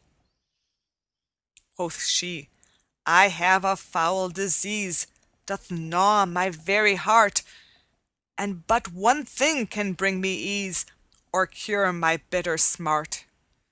There is no rest, no ease for me, north, east, or west, or south, till Christian knight will willingly thrice kiss me on the mouth. Nor wedded may this child have been that giveth ease to me, nor may he be constrained, I ween, but kiss me willingly. So is there here one Christian knight of such a noble strain, that he will give a tortured wight sweet ease of mortal pain?" "A wedded man," quoth Arthur king, "a wedded man I be, else would I deem it noble thing to kiss thee willingly. Now, Lancelot, in all men's sight thou art the head and chief of chivalry. Come, noble knight, and give her quick relief." But Lancelot he turned aside and looked upon the ground, for it did sting his haughty pride to hear them laugh around. "Come thou, Sir Tristram," quoth the king. Quoth he, "It cannot be, for ne'er can I my stomach bring to do it willingly." "Wilt thou, Sir Kay, thou scornful wight?" Quoth Kay, "Nay, by my troth, what noble dame would kiss a knight that kissed so foul a mouth?" "Wilt thou, Gawain?" "I cannot, king." Sir Geraint, "Nay, not I. My kisses no relief could bring, for sooner would I die." Then up and spake the youngest man of all about the board. "Now such relief as Christian can I'll give to her, my lord." It was Sir Keith, a youthful knight, yet strong of limb and bold, with beard upon his chin as light as finest threads of gold. Quoth Kay, he hath no mistress yet, that he may call his own, but here is one that's quick to get, as she herself has shown. He kissed her once, he kissed her twice, he kissed her 3 times o'er. A wondrous change came in a trice, and she was foul no more.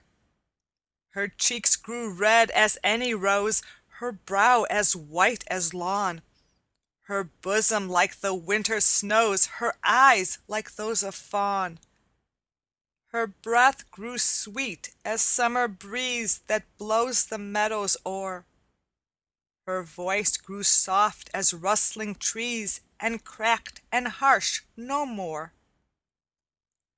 Her hair grew glittering like the gold, her hands as white as milk. Her filthy rags, so foul and old, were changed to robes of silk. In great amaze the knights did stare. Quoth Kay, I make my vow, if it will please thee, lady fair, I'll gladly kiss thee now. But young Sir Keith kneeled on one knee, and kissed her robe so fair. "O let me be thy slave," said he, "for none to thee compare." She bent her down, she kissed his brow, she kissed his lips and eyes. Quoth she, "Thou art my master now, my lord, my love, arise." "And all the wealth that is mine own, my lands, I give to thee, for never knight hath lady shown such noble courtesy. Bewitched was I, in bitter pain, but thou hast set me free. So now I am myself again, I give myself to thee." "Yea, truly," quoth Robin Hood, when the tanner had made an end of singing, "it is as I remember it, a fair ditty, and a ballad with a pleasing tune of a song." "It hath oftentimes seemed to me," said Will Scarlet, "that it hath a certain motive in it, e'en such as this, that a duty which seemeth to us sometimes ugly and harsh, when we do kiss it fairly upon the mouth, so to speak, is no such foul thing after all." "Methinks thou art right," quoth Robin, "and contrariwise, that when we kiss a pleasure that appeareth gay, it turneth foul to us. Is it not so, Little John? Truly, such a thing hath brought thee sore thumps this day. Nay, man, never look down in the mouth. Clear thy pipes and sing us a ditty." "Nay," said Little John, "I have none as fair as that merry Arthur has trolled. They are all poor things that I know. Moreover, my voice is not in tune today, and I would not spoil even a tolerable song by ill singing." Upon this all pressed Little John to sing, so that when he had denied them a proper length of time, such as is seemly in one that is asked to sing, he presently yielded. Quoth he, "Well, an ye'll have it so, I will give you what I can. Like to fair Will, I have no title to my ditty, but thus it runs: "O lady mine, the spring is here, with a hey nonny nonny, the sweet love season of the year, with a ninny ninny nonny. Now lad and lass lie in the grass that groweth green with flowers between. The buck doth rest, the leaves do start, the breeze doth blow, and in all things laugh in—" "Who may yon fellow be coming along the road?" said Robin, breaking into the song. "I know not," quoth Little John in a surly voice, "but this I do know, that it is an ill thing to do to check the flow of a good song." "Nay, Little John," said Robin, "be not vexed, I pry thee. But I have been watching him coming along bent beneath that great bag over his shoulder, ever since thou didst begin thy song. Look, Little John, I pray, and see if thou knowest him." Little John looked whither Robin Hood pointed. "Truly," quoth he, after a time, "I think yon fellow is a certain young miller I have seen now and then around the edge of Sherwood. A poor wight, methinks, to spoil a good song about." "Now thou speakest of him," quoth Robin Hood, "methinks I myself have seen him now and then. Hath he not a mill over beyond Nottingham town, nigh to the Salisbury road?" "Thou art right, that is the man," said Little John. "A good stout fellow," quoth Robin. "I saw him crack Ned o' Bradford's crown about a fortnight since, and never saw I hair lifted more neatly in all my life before." By this time the young miller had come so near that they could see him clearly. His clothes were dusted with flour, and over his back he carried a great sack of meal, bending so as to bring the whole weight upon his shoulders, and across the sack was a thick quarterstaff. His limbs were stout and strong, and he strode upon the dusty road right sturdily, with the heavy sack across his shoulders. His cheeks were ruddy as a winter hip, his hair was flaxen in color, and on his chin was a downy growth of flaxen beard. "A good honest fellow," quoth Robin Hood, "and such a one as is a credit to English yeomanry. Now, let us have a merry jest with him. We will forth as though we were common thieves, and pretend to rob him of his honest gains. Then we will take him to the forest and give him a feast such as his stomach never held in all his life before. We will flood his throat with a good canary, and send him home with crowns in his purse for every penny he hath. What say ye, lads?" "Truly, it is a merry thought," said Will Scarlet. "It is well planned," quoth Little John, "but all the saints preserve us from any more drubbings this day.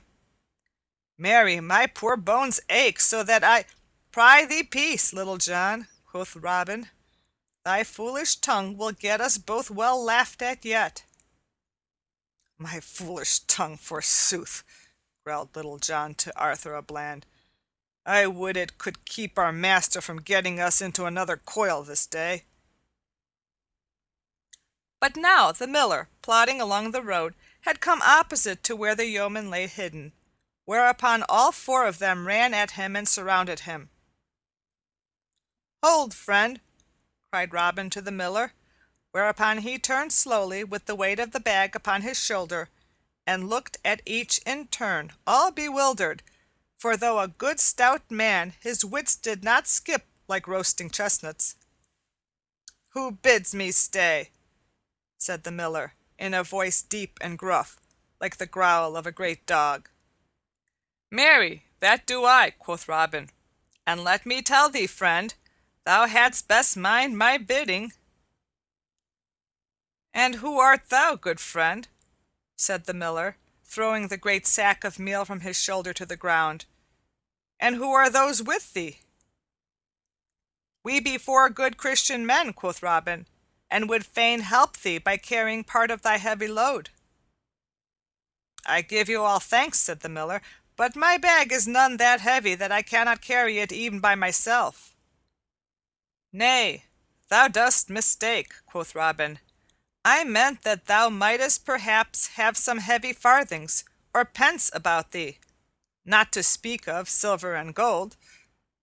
Our good gaffer Swanhold saith that gold is an over-heavy burden for a two-legged ass to carry, so we would e'en lift some of this load from thee." "Alas!" cried the miller, "what would ye do to me? I have not about me so much as clipped groat. Do me no harm, I pray you, but let me depart in peace. Moreover, let me tell you that ye are upon Robin Hood's ground, and should he find you seeking to rob an honest craftsman, He will clip your ears to your heads, and scourge you even to the walls of Nottingham." "In truth, I fear Robin Hood no more than I do myself," quoth jolly Robin. "Thou must this day give up to me every penny thou hast about thee. Nay, if thou dost budge an inch, I will rattle this staff about thine ears." "Nay, smite me not," cried the Miller, throwing up his elbow as though he feared the blow.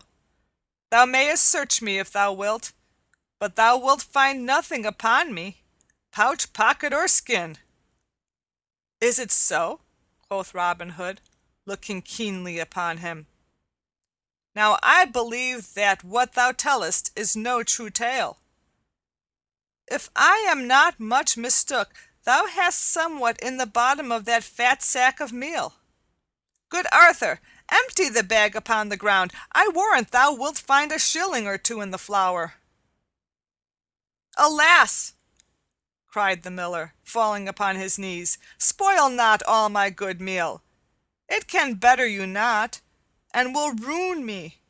Spare it, and I will give up the money in the bag." "Ha!"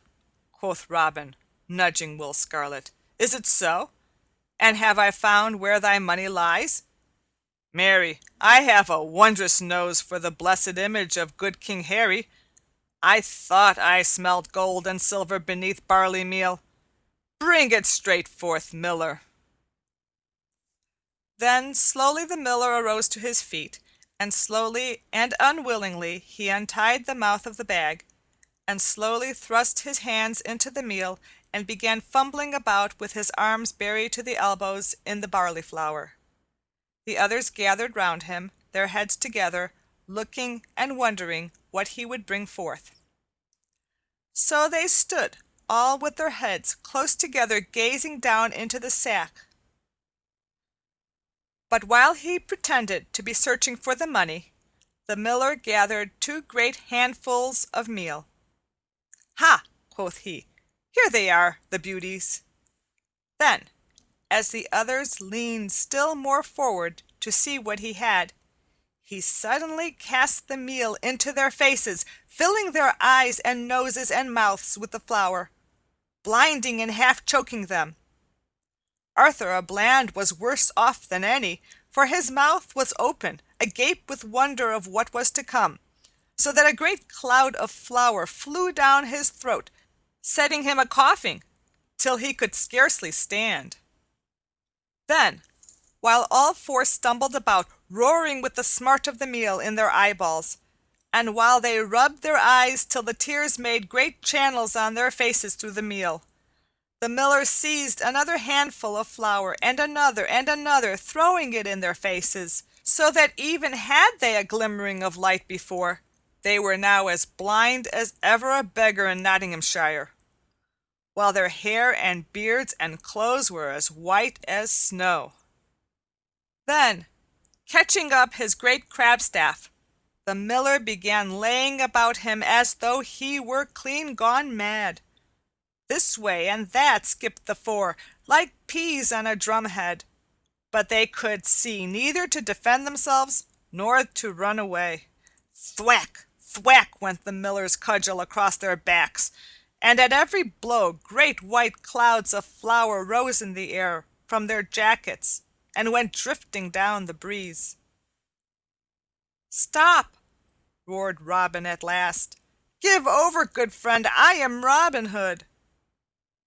"Thou liest, thou knave!" cried the Miller, giving him a rap on the ribs that sent up a great cloud of flour like a puff of smoke. "Stout Robin never robbed an honest tradesman. Ha! Thou wouldst have my money, wouldst thou?" And he gave him another blow. "Nay, thou art not getting thy share, thou long-legged knave. Share and share alike." And he smote Little John across the shoulders, so that he sent him skipping half across the road. "Nay, fear not, it is thy turn now, Blackbeard," and he gave the tanner a crack that made him roar for all his coughing. "How now, Redcoat, let me brush the dust from thee," cried he, smiting Will Scarlet, and so he gave them merry words and blows until they could scarcely stand, and whenever he saw one like to clear his eyes, he threw more flour in his face. At last Robin Hood found his horn, and clapping it to his lips, blew 3 loud blasts upon it. Now it chanced that Will Stutely and a party of Robin's men were in the glade not far from where this merry sport was going forward. Hearing the hubbub of voices and blows that sounded like the noise of a flail in the barn at winter time, they stopped, listening and wondering what was toward. Quoth Will Stutely, "Now, if I mistake not, there is some stout battle with cudgels going forward not far hence. I would fain see this pretty sight." So saying, he and the whole party turned their steps whence the noise came. When they had come near where all the tumult sounded, they heard the 3 blasts of Robin's bugle horn. "Quick!" cried young David of Doncaster. "Our master is in sore need." So without stopping a moment, they dashed forward with might and main and burst forth from the covert into the highroad. But what a sight was that what they saw! The road was all white with meal, and 5 men stood there also white with meal from top to toe, for much of the barley flour had fallen back upon the miller. "What is thy need, master?" cried Will Stutely, "and what doth all this mean?" "Why," quoth Robin in a mighty passion, "yon traitor felt low hath come, as nigh slaying me as ne'er a man in all the world. Hadst thou not come quickly, good Stutely, thy master had been dead." Hereupon, while he and the 3 others rubbed the meal from their eyes, Will Stutely and his men brushed their clothes clean, he told them all how he had meant to pass a jest upon the miller, which same had turned so grievously upon them. "Quick, men, seize the vile miller," cried Stutely, who was nigh choking with laughter, as were the rest, whereupon several ran upon the stout fellow, and seizing him, bound his arms behind his back with bowstrings. "Ha!" cried Robin, when they brought the trembling miller to him. "Thou wouldst murder me, wouldst thou? By my faith!" Here he stopped and stood glaring upon the miller grimly. But Robin's anger could not hold, so first his eyes twinkled, then, in spite of all, he broke into a laugh. Now when they saw their master laugh, the yeomen who stood around could contain themselves no longer, and a mighty shout of laughter went up from all. Many could not stand, but rolled upon the ground from pure merriment. "What is thy name, good fellow?" said Robin at last to the miller, who stood gaping, and as though he were in a maze. "Alas, sir, I am Midge, the miller's son," said he in a frightened voice. "I make my vow," quoth merry Robin, smiting him upon the shoulder, "thou art the mightiest Midge that e'er mine eyes beheld. Now wilt thou leave thy dusty mill and come join my band? By my faith, thou art too stout a man to spend thy days betwixt the hopper and the till." "Then truly, if thou dost forgive me for the blows I struck, not knowing who thou wast, I will join with thee right merrily," said the miller. "Then I have gained this day," quoth Robin, "the 3 stoutest yeomen in all Nottinghamshire. We will get us away to the greenwood tree, and there hold a merry feast in honor of our new friends, and mayhap a cup or 2 of good sack and canary may mellow the soreness of my poor joints and bones, though I warrant it will be many a day before I am again the man I was." So saying, he turned and led the way, the rest following, and so they entered the forest once more and were lost to sight. So that night all was ablaze with crackling fires in the woodlands, for though Robin and those others spoken of, only excepting Midge the miller's son, had many a sore bump and bruise here and there on their bodies, they were still not so sore in the joints that they could not enjoy a jolly feast given all in welcome to the new members of the band. Thus, with songs and jesting and laughter that echoed through the deeper and more silent nooks of the forest, the night passed quickly along, as such merry times are wont to do, until at last each man sought his couch, and silence fell upon all things, and all things seemed to sleep. But Little John's tongue was ever one that was not easy of guidance, so that, inch by inch, the whole story of his fight with the tanner and Robin's fight with Will Scarlet leaked out. And so I have told it, that you may laugh at the merry tale along with me. End of chapter 10.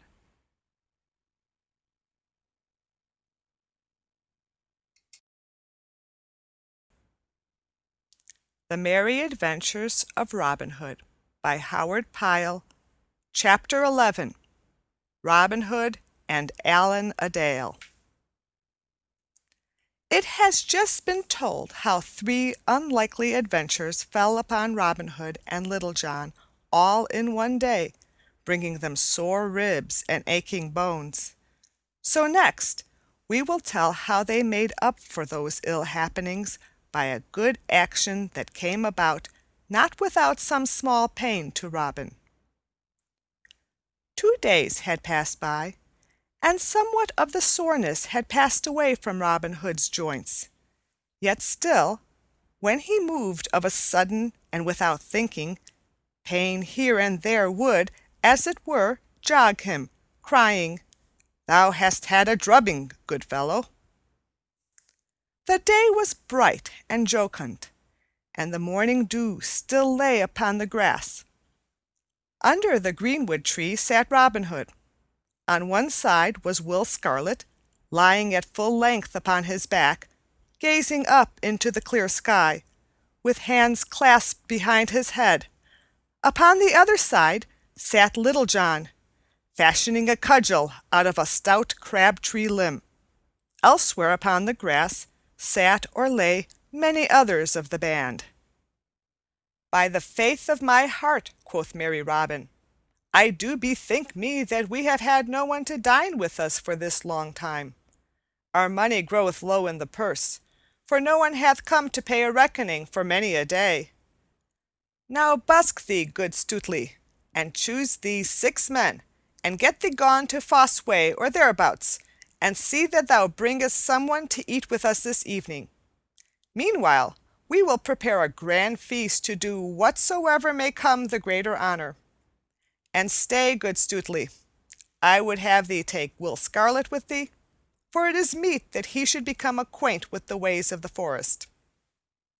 "Now do I thank thee, good master," quoth Stutely, springing to his feet, "that thou hast chosen me for this adventure.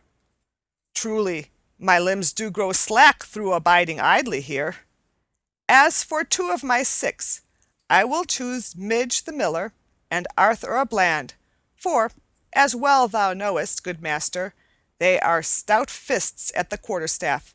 Is it not so, Little John?" At this all laughed but Little John and Robin, who twisted up his face. "I can speak for Midge," said he, "and likewise for my cousin Scarlet. This very blessed morn I looked upon my ribs and found them as many colors as a beggar's cloak." So, having chosen 4 more stout fellows, Will Stutely and his band set forth to Fosse Way, to find whether they might not come across some rich guest to feast that day in Sherwood with Robin and his band. For all the livelong day they abided near this highway. Each man had brought with him a good store of cold meat and a bottle of stout March beer to stay his stomach till the homecoming. So, when high noontime had come, they sat them down upon the soft grass, beneath a green and wide-spreading hawthorn bush, and held a hearty and jovial feast. After this, one kept watch while the others napped, for it was a still and sultry day. Thus they passed the time pleasantly enow. but no guest such as they desired showed his face in all the time that they lay hidden there. Many passed along the dusty road in the glare of the sun. Now it was a bevy of chattering damsels, merrily tripping along. Now it was a plodding tinker, now a merry shepherd lad, now a sturdy farmer, all gazing ahead along the road, unconscious of the 7 stout fellows that lay hidden so near them. Such were the travelers along the way, but fat abbot, rich esquire, or money-laden usurer came there none. At last the sun began to sink low in the heavens. The light grew red and the shadows long. The air grew full of silence. The birds twittered sleepily, and from afar came, faint and clear, the musical song of the milkmaid calling the kine home to the milking. Then Stutely arose from where he was lying. "A plague of such ill luck," quoth he. "Here have we abided all day, and no bird worth the shooting, so to speak, hath come within reach of our bolt. Had I gone forth on an innocent errand, I had met a dozen stout priests, or a score of pursy money-lenders. But it is ever thus. The dun deer are never so scarce as when one has a gray goose feather nipped betwixt the fingers. Come, lads, let us pack up and home again, say I." Accordingly, the others arose, and, coming forth from out of the thicket, they all turned their toes back again to Sherwood. After they had gone some distance, Will Stutely, who headed the party, suddenly stopped. "Hist!" quoth he, for his ears were as sharp as those of a 5-year-old fox. "Hark, lads! Methinks I hear a sound." At this all stopped and listened with bated breath, albeit for a time they could hear nothing, their ears being duller than Stutely's. At length they heard a faint and melancholy sound, like someone in lamentation. "Ha!" quoth Will Scarlet. "This must be looked into. There is someone in distress nigh to us here." "I know not," quoth Will Stutely, shaking his head doubtfully. "Our master is ever rash about thrusting his fingers into a boiling pot. But, for my part, I see no use in getting ourselves into mischievous coils. Yon is a man's voice, if I mistake not, and a man should be always ready to get himself out from his own pothers." Then out spoke Will Scarlet boldly. "Now out upon thee, to talk in that manner, Stutely. Stay, if thou dost list. I go to see what may be the trouble of this poor creature." "Nay," quoth Stutely, "thou dost leap so quickly, thou wilt tumble into the ditch. Who said I would not go? Come along, say I." Thus saying, he led the way, the others following, till, after they had gone a short distance, they came to a little opening in the woodland, whence a brook, after gurgling out from under a tangle of overhanging bushes, spread out into a broad and glassy pebbled pool. By the side of this pool, and beneath the branches of a willow, lay a youth upon his face, weeping aloud, the sound of which had first caught the quick ears of Stutely. His golden locks were tangled, his clothes were all awry, and everything about him beckoned sorrow and woe. Over his head, from the branches of the osier, hung a beautiful harp of polished wood, inlaid with gold and silver in fantastic devices. Beside him lay a stout ashen bow and half a score of fair, smooth arrows. "Hello!" shouted Will Stutely, when they had come out from the forest into the little open spot. "Who art thou, fellow, that liest there killing all the green grass with salt water?" Hearing the voice, the stranger sprang to his feet and, snatching up his bow and fitting a shaft, held himself in readiness for whatever ill might befall him. "Truly," said one of the yeomen, when they had seen the young stranger's face, "I do know that lad right well. He is a certain minstrel that I have seen hereabouts more than once. It was only a week ago I saw him skipping across the hill like a yearling doe. A fine sight he was then, with a flower at his ear and a cock's plume stuck in his cap. But now methinks our cockerel is shorn of his gay feathers." "Pah!" cried Will Stutely, coming up to the stranger. "Wipe thine eyes, man.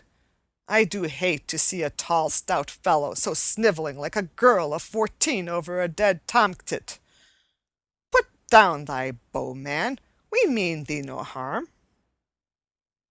But Will Scarlet, seeing how the stranger, who had a young and boyish look, was stung by the words that Stutely had spoken, came to him and put his hand upon the youth's shoulder. "Nay, thou art in trouble, poor boy," said he kindly. "Mind not what these fellows have said. They are rough, but they mean thee well. Mayhap they do not understand a lad like thee. Thou shalt come with us, and perchance we may find a certain one that can aid thee in thy perplexities, whatsoever they may be." "Yea, truly, come along," said Will Stutely gruffly. "I meant thee no harm, and may mean thee some good. Take down thy singing tool from off this fair tree, and away with us." The youth did as he was bidden, and with bowed head and sorrowful step accompanied the others, walking beside Will Scarlet. So they wended their way through the forest. The bright light faded from the sky, and a glimmering gray fell over all things. From the deeper recesses of the forest the strange whispering sounds of the night time came to the ear. All else was silent, saving only for the rattling of their footsteps amidst the crisp, dry leaves of the last winter. At last a ruddy glow shone before them here and there through the trees. A little farther, and they came to the open glade, now bathed in the pale moonlight. In the center of the open crackled a great fire, throwing a red glow on all around. At the fire were roasting juicy steaks of venison, pheasants, capons, and fresh fish from the river. All the air was filled with the sweet smell of good things cooking. The little band made its way across the glade, many yeomen turning with curious looks and gazing after them, but none speaking or questioning them. So with Will Scarlet upon one side and Will Stutely upon the other, the stranger came to where Robin Hood sat on a seat of moss under the greenwood tree, with Little John standing beside him. "Good even, fair friend," said Robin Hood, rising as the other drew near. "And hast thou come to feast with me this day?" "Alas, I know not," said the lad, looking around him with dazed eyes, for he was bewildered with all that he saw. "Truly, I know not whether I be in a dream," he said to himself in a low voice.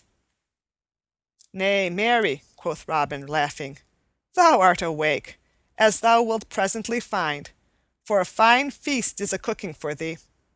Thou art our honored guest this day." Still, the young stranger looked about him as though in a dream. Presently he turned to Robin. "Methinks," said he, "I know now where I am and what hath befallen me. Art not thou the great Robin Hood?"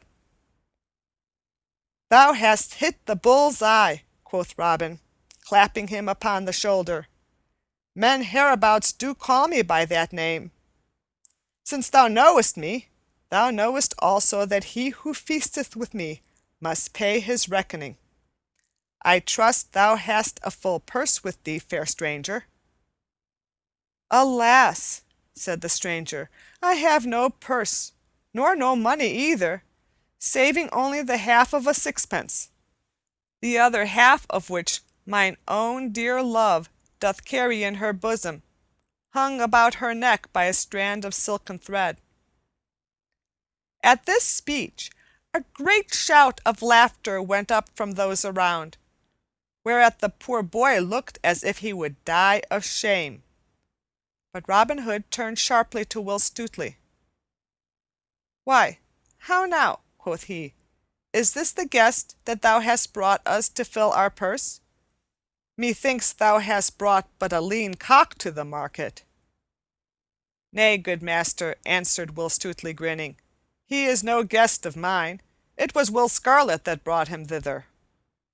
Then up spoke Will Scarlet, and told how they had found the lad in sorrow, and how he had brought him to Robin, thinking that he might perchance aid him in his trouble.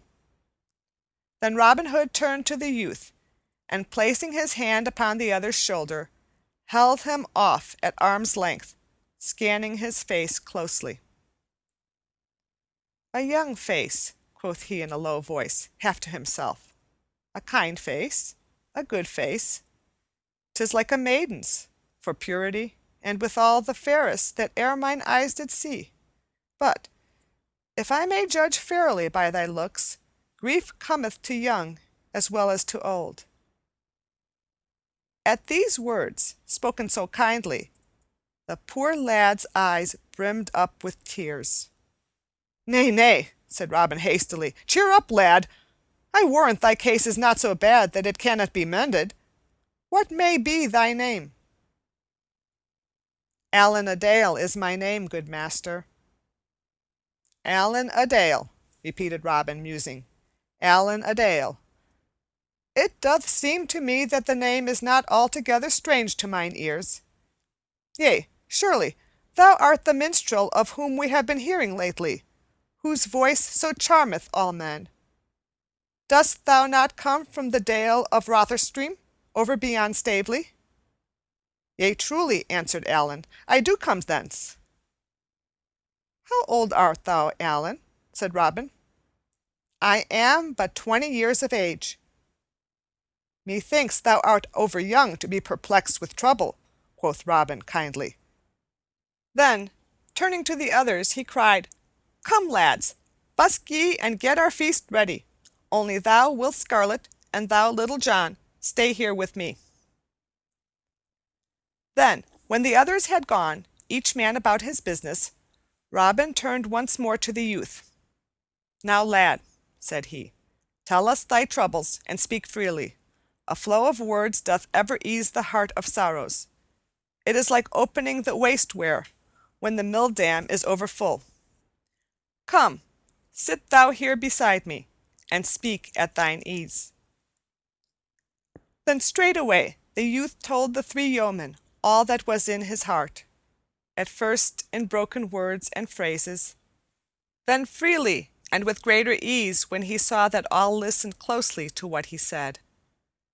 So he told them how he had come from York to the sweet vale of Rother, traveling the country through as a minstrel, stopping now at castle, now at hall, now at a farmhouse.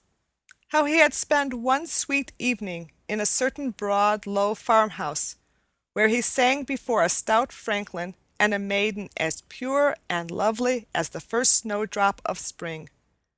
How he had played and sung to her, and how sweet Ellen of the Dale had listened to him and had loved him. Then, in a low, sweet voice, scarcely louder than a whisper, he told them he had watched for her and met her now and then when she went abroad, but was all too afraid in her sweet presence to speak to her, until at last, beside the banks of Rother, he had spoken of his love, and she had whispered that which made his heartstrings quiver for joy. Then they broke a sixpence between them, and vowed to be true to one another forever. Next, he told how her father had discovered what was a-doing, and had taken her away from him, so that he never saw her again, and his heart was sometimes like to break. How this morn, only 1 short month and a half from the time he had seen her last, he had heard and knew it to be so, that she was to marry old Sir Stephen of Trent 2 days hence, for Ellen's father thought it would be a grand thing to have his daughter marry so high, albeit she wished it not, nor was it wonder that a knight should wish to marry his own sweet love, who was the most beautiful maiden in all the world.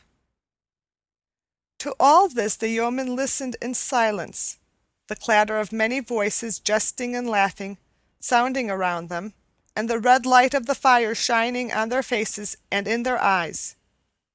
So simple were the poor boy's words, and so deep his sorrow, that even little John felt a certain knotty lump rise in his throat. "I wonder not," said Robin, after a moment's silence, "that thy true love loved thee, for thou hast surely a silver cross beneath thy tongue, even like good Saint Francis, that could charm the birds of the air by his speech." "By the breath of my body," burst forth Little John, seeking to cover his feelings with angry words, "I have a great part of a mind to go straightway and cudgel the nasty life out of the body of that some vile Sir Stephen.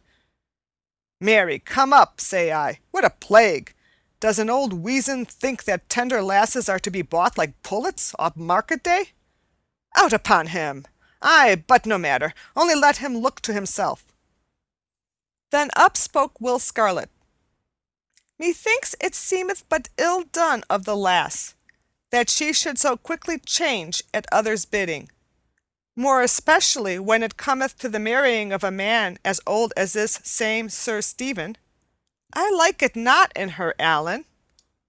"Nay," said Allan hotly, "thou dost wrong her.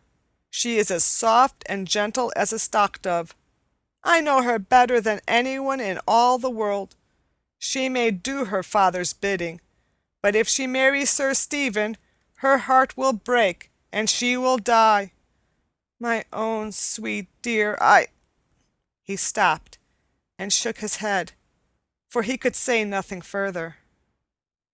While the others were speaking, Robin Hood had been sunk in thought. "Methinks I have a plan might fit thy case, Allan," said he. "But tell me first, thinkest thou, lad, that thy true love hath spirit enough to marry thee were ye together in church, the banns published, and the priest found, even were her father to say her nay?" "Ay, marry would she," cried Allan eagerly. "Then, if her father be the man that I take him to be, I will undertake that he shall give you both his blessing as wedded man and wife in the place of old Sir Stephen, and upon his wedding morn. But stay, now, I bethink me, there is one thing reckoned not upon, the priest. Truly, those of the cloth do not love me overmuch, and when it comes to doing as I desire in such a matter, they are as like as not to prove stiff-necked. As to the lesser clergy, they fear to do me a favor because of abbot or bishop." "Nay," quoth Will Scarlet, laughing, "so far as that goeth, I know of a certain friar that, couldst thou but get on the soft side of him, would do thy business, even though Pope Joan herself stood forth to ban him. He is known as the Curtal Friar of Fountain Abbey, and dwelleth in Fountain Dale." "But," quoth Robin, "Fountain Abbey is a good 100 miles from here. As we would help this lad, we have no time to go thither and back before his true love will be married. Naught is to be gained there, coz." "Yea," quoth Will Scarlet, laughing again, "but this Fountain Abbey is not so far away as the one of which thou speakest, uncle. The Fountain Abbey of which I speak is no such rich and proud place as the other, but a simple little cell, yet withal as cozy a spot as ever stout anchorite dwelt within. I know the place well, and can guide thee thither, for, though it is a goodly distance, yet methinks a stout pair of legs could carry a man there and back in one day." "Then give me thy hand, Allan," cried Robin, and let me tell thee, I swear by the bright hair of Saint Elfrida that this time 2 days hence Ellen a Dale shall be thy wife. I will seek this same friar of Fountain Abbey tomorrow day, and I warrant I will get upon the soft side of him, even if I have to drub one soft." At this Will Scarlet laughed again. "Be not too sure of that, good uncle," quoth he. "Nevertheless, from what I know of him, I think this curtal friar will gladly join two such fair lovers, more especially if there be good eating and drinking afoot thereafter." But now one of the band came to say that the feast was spread upon the grass. So, Robin leading the way, the others followed to where the goodly feast was spread. Merry was the meal. Jest and story passed freely, and all laughed till the forest rang again. Allan laughed with the rest, for his cheeks were flushed with the hope that Robin Hood had given him. At last the feast was done, and Robin Hood turned to Allan, who sat beside him. "Now, Allan," quoth he, "so much has been said of thy singing that we would fain have a taste of thy skill ourselves. Canst thou not give us something?" "Surely," answered Allan readily, for he was no third-rate songster that must be asked again and again, but said yes or no at the first bidding. So taking up his harp, he ran his fingers lightly over the sweet-sounding strings, and all was hushed about the cloth. Then, backing his voice with sweet music on his harp, he sang: "May Ellen's Wedding," giving an account of how she was beloved by a fairy prince who took her to his own home. May Ellen sat beneath a thorn, and in a shower around the blossoms fell at every breeze, like snow upon the ground. And in a lime tree near was heard the sweet song of a strange wild bird. "O sweet, sweet, sweet, O piercing sweet, O lingering sweet the strain! May Ellen's heart within her breast stood still with blissful pain. And so, with listening, upturned face, she sat as dead in that fair place. Come down from the blossoms, bird, come down from out the tree, and on my heart I'll let thee lie, and love thee tenderly." Thus cried May Ellen, soft and low, from whence the hawthorn shed its snow. Down dropped the bird on quivering wing, from out the blossoming tree, and nestled in her snowy breast. My love," cried she. Then straightway home, mid sun and flower, she bore him to her own sweet bower.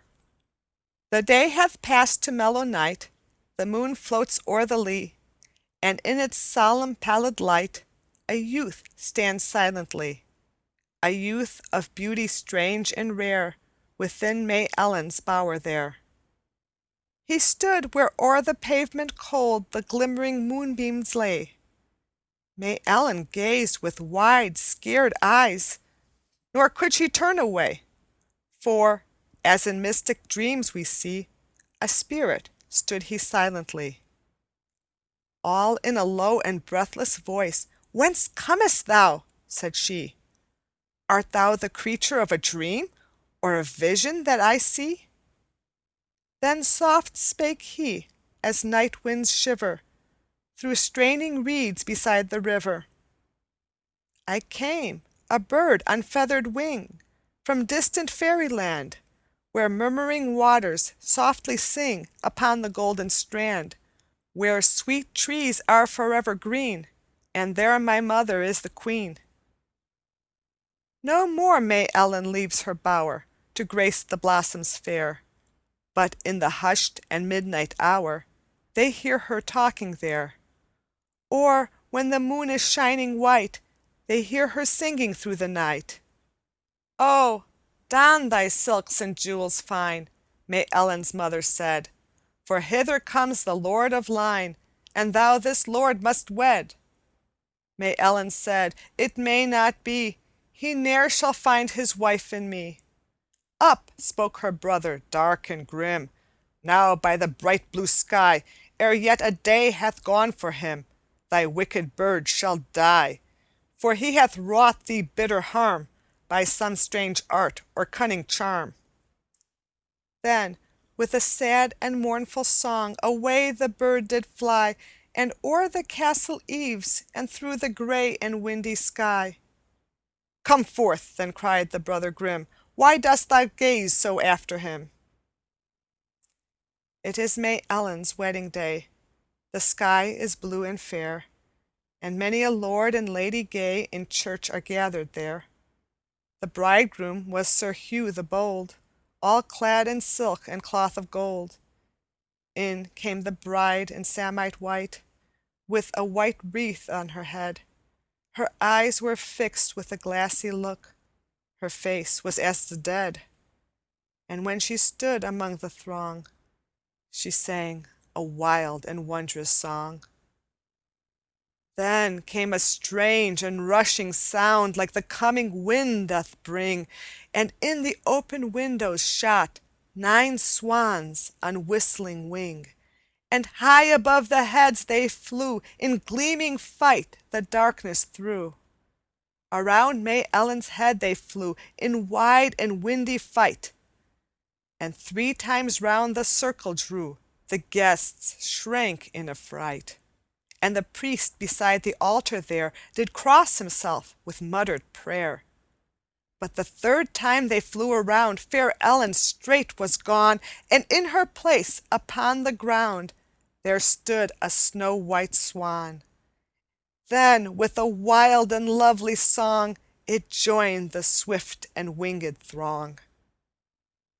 There's ancient men at weddings been for 60 years and more, but such a wondrous wedding day they never saw before. But none could check and none could stay the swans that bore the bride away. Not a sound broke the stillness when Allan a Dale had done, but all sat gazing at the handsome singer, for so sweet was his voice and the music that each man sat with bated breath, lest one drop more should come and he should lose it. "By my faith and my troth," quoth Robin at last, drawing a deep breath, "lad, thou must not leave our company, Allan. Wilt thou not stay with us here in the sweet green forest? Truly, I do feel my heart go out toward thee with great love." Then Allan took Robin's hand and kissed it. "I will stay with thee always, dear master," said he, "for never have I known such kindness as thou hast shown me this day." Then Will Scarlet stretched forth his hand and shook Allan's in token of friendship, as did Little John likewise, and thus the famous Allan a Dale became one of Robin Hood's band. End of chapter 11.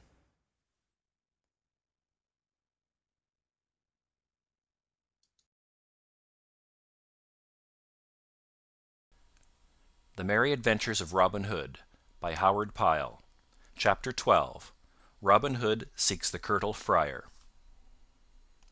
The stout yeomen of Sherwood Forest were ever early risers of a morn, more especially when the summer time had come, for then in the freshness of the dawn the dew was always the brightest, and the song of the small birds the sweetest. Quoth Robin, "Now will I go to seek this same Friar of Fountain Abbey of whom we spake yesternight. I will take with me 4 of my good men, and these 4 shall be Little John, Will Scarlet, David of Doncaster, and Arthur a Bland. Bide the rest of you here, and Will Stutely shall be your chief while I am gone." Then straightway Robin Hood donned a fine steel coat of chain mail, over which he put on a light jacket of Lincoln green. Upon his head he clapped a steel cap, and this he covered by one of soft white leather, in which stood a nodding cock's plume. By his side he hung a good broadsword of tempered steel, the bluish blade marked all over with strange figures of dragons, winged women, and what not. A gallant sight was Robin so arrayed, I wot, the glint of steel showing here and there as the sunlight caught brightly the links of polished mail that showed beneath his green coat. So, having arrayed himself, he and the 4 yeomen set forth upon their way, Will Scarlet taking the lead, for he knew better than the others whither to go. Thus, mile after mile, they strode along, now across a brawling stream, now along a sunlit road, now adown some sweet forest path, over which the trees met in green and rustling canopy, and at the end of which a herd of startled deer dashed away, with rattle of leaves and crackle of branches. Onward they walked with song and jest and laughter till noontide was past, when at last they came to the banks of a wide, glassy, and lily-padded stream. Here a broad, beaten path stretched along beside the banks, on which path laboured the horses that tugged at the slow-moving barges, laden with barley meal, or what not, from the countryside to the many-towered town. But now, in the hot silence of the midday, no horse was seen nor any man besides themselves. Behind them and before them stretched the river, its placid bosom ruffled here and there by the purple dusk of a small breeze. "Now, good uncle," quoth Will Scarlet at last, when they had walked for a long time beside this sweet bright river, "just beyond yond bend ahead of us is a shallow ford which in no place is deeper than thy mid-thigh, and upon the other side of the stream is a certain little hermitage hidden amidst the bosky tangle of the thickets, wherein dwelleth the Friar of Fountain Dale. Thither will I lead thee, for I know the way, albeit it is not over hard to find." "Nay," quoth jolly Robin, stopping suddenly, "had I thought that I should have had to wade water, even were it so crystal a stream as this, I had donned other clothes than I have upon me. But no matter now, for after all a wetting will not wash the skin away, and what must be, must. But bide ye here, lads, for I would enjoy this merry adventure alone. Nevertheless, listen well, and if ye hear me sound upon my bugle horn, come quickly." So saying, he turned and left them, striding onward alone. Robin had walked no farther than where the bend of the road hid his good men from his view, when he stopped suddenly, for he thought that he heard voices. He stood still and listened, and presently heard words passed back and forth betwixt what seemed to be two men, and yet the two voices were wondrously alike. The sound came from over behind the bank, that here was steep and high, dropping from the edge of the road a half a score of feet to the sedgy verge of the river. "'Tis strange," muttered Robin to himself after a space, when the voices had ceased their talking. "Surely there be two people that spoke the one to the other, and yet methinks their voices are mightily alike. I make my vow that never have I heard the like in all my life before. Truly, if this twain are to be judged by their voices, no two peas were ever more alike. I will look into this matter." So saying, he came softly to the river bank, and laying him down upon the grass, peered over the edge and down below. All was cool and shady beneath the bank. A stout osier grew, not straight upward, but leaning across the water, shadowing the spot with its soft foliage. All around grew a mass of feathery ferns, such as hide and nestle in cool places, and up to Robin's nostrils came the tender odor of the wild thyme, that loves the moist verges of running streams. Here, with his broad back against the rugged trunk of the willow tree, and half hidden by the soft ferns around him, sat a stout, brawny fellow, but no other man was there.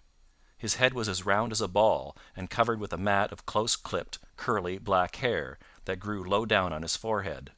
But his crown was shorn as smooth as the palm of one's hand, which, together with his loose robe, cowl, and string of beads, showed that which his looks never would have done, that he was a friar. His cheeks were as red and shining as a winter crab, albeit they were nearly covered over with a close, curly black beard, as were his chin and upper lip likewise.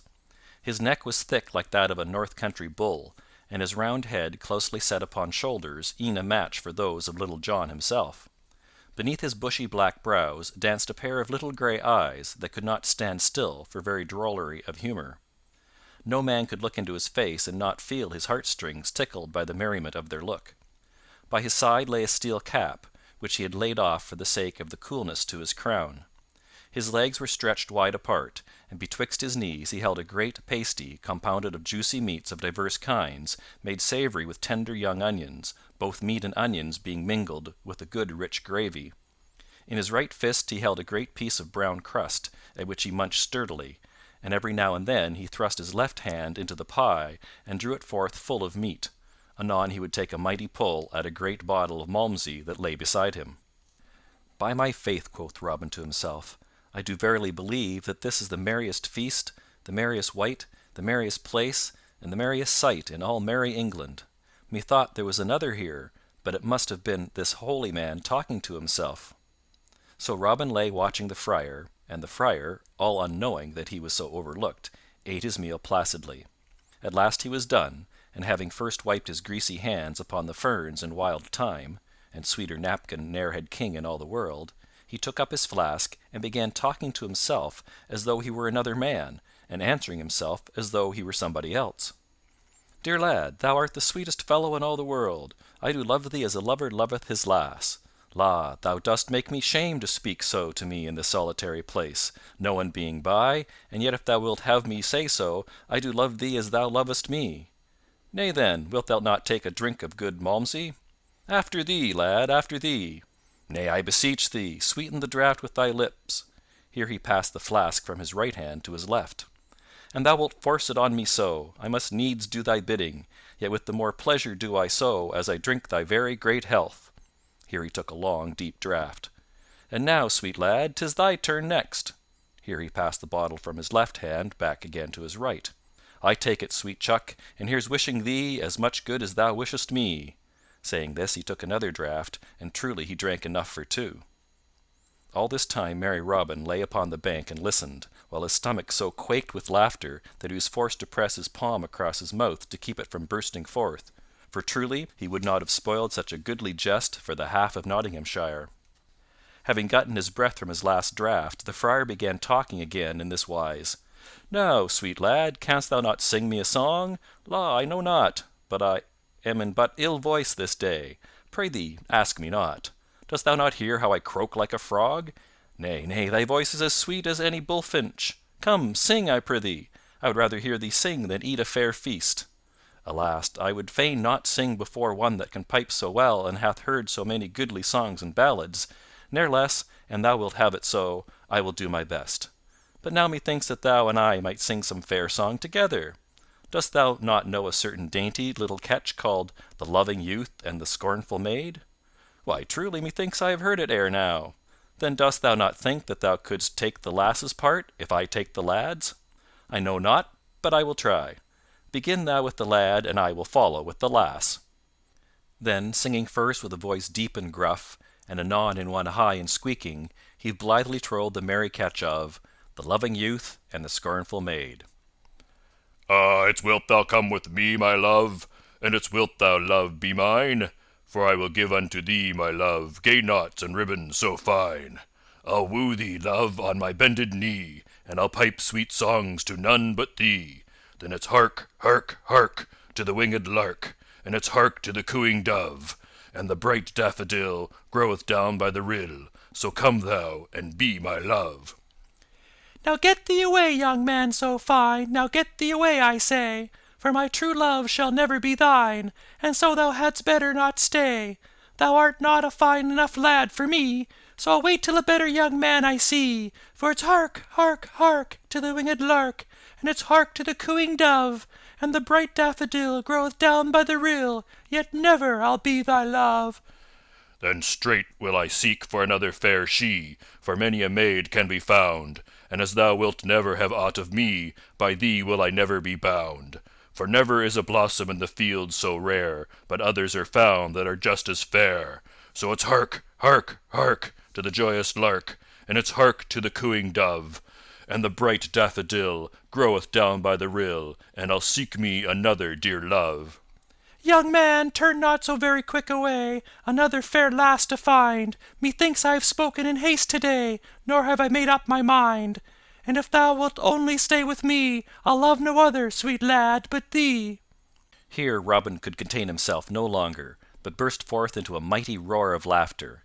Then, the holy friar keeping on with the song, he joined in the chorus, and together they sang, or as one might say, bellowed, "So it's hark, hark, hark, to the joyous lark, and it's hark to the cooing dove, for the bright daffodil groweth down by the rill, and I'll be thine own true love."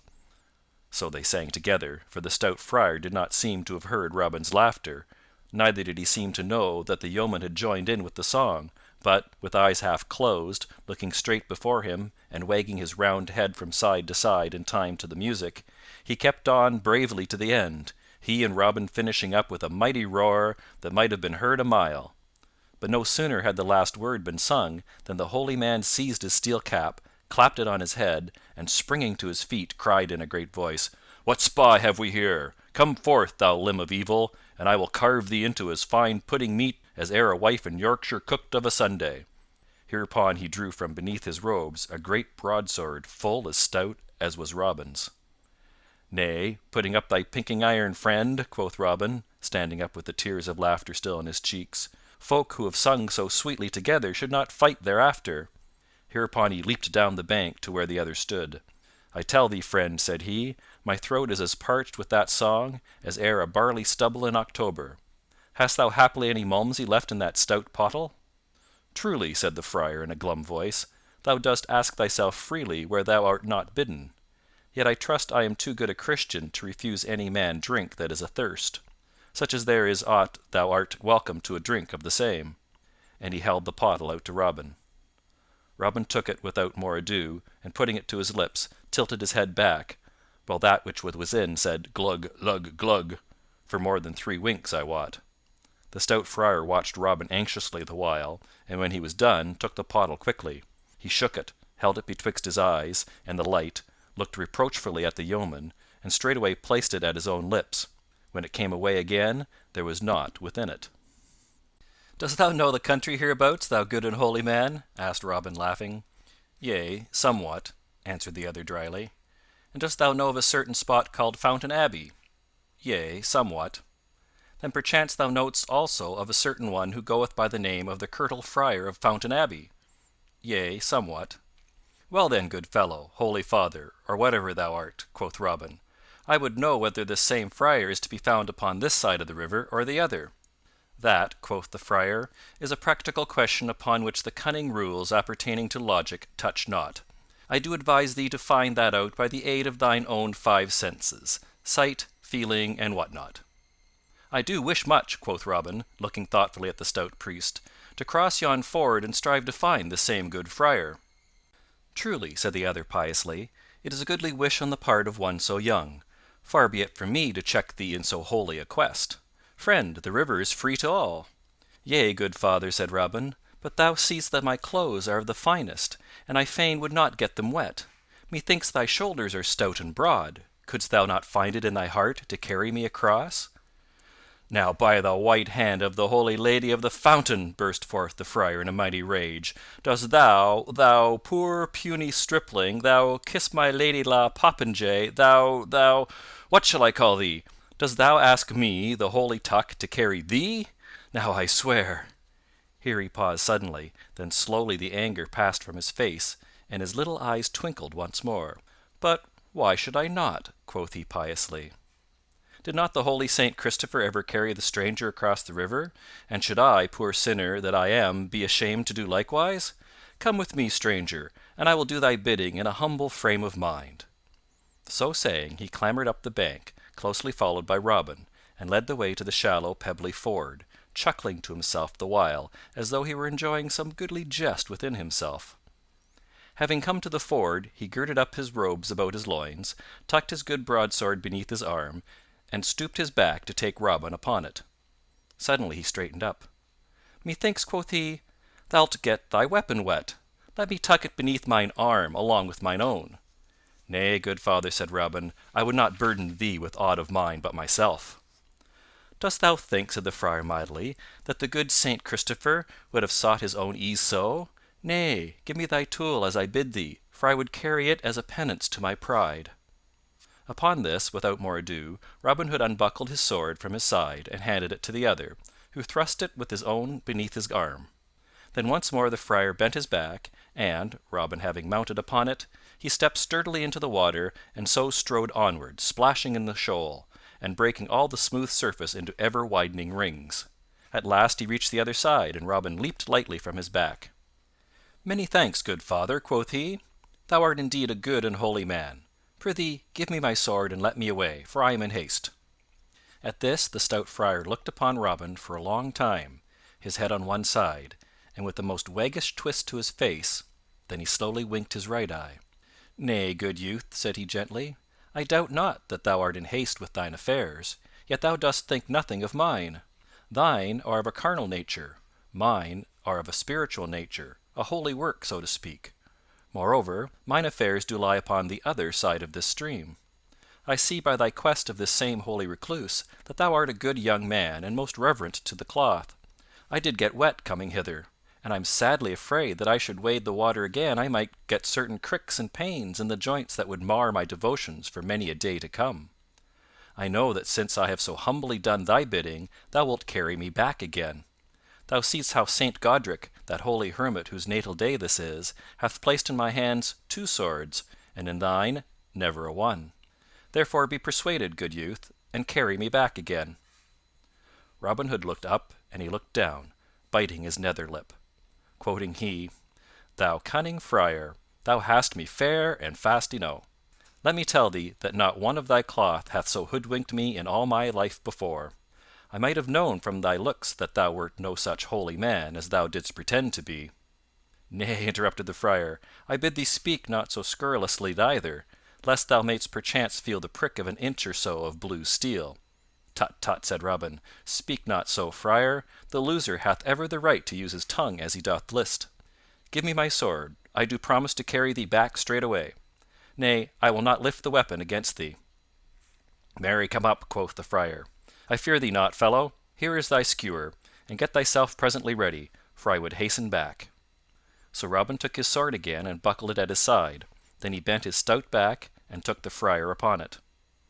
Now I wot Robin Hood had a heavier load to carry in the friar than the friar had in him.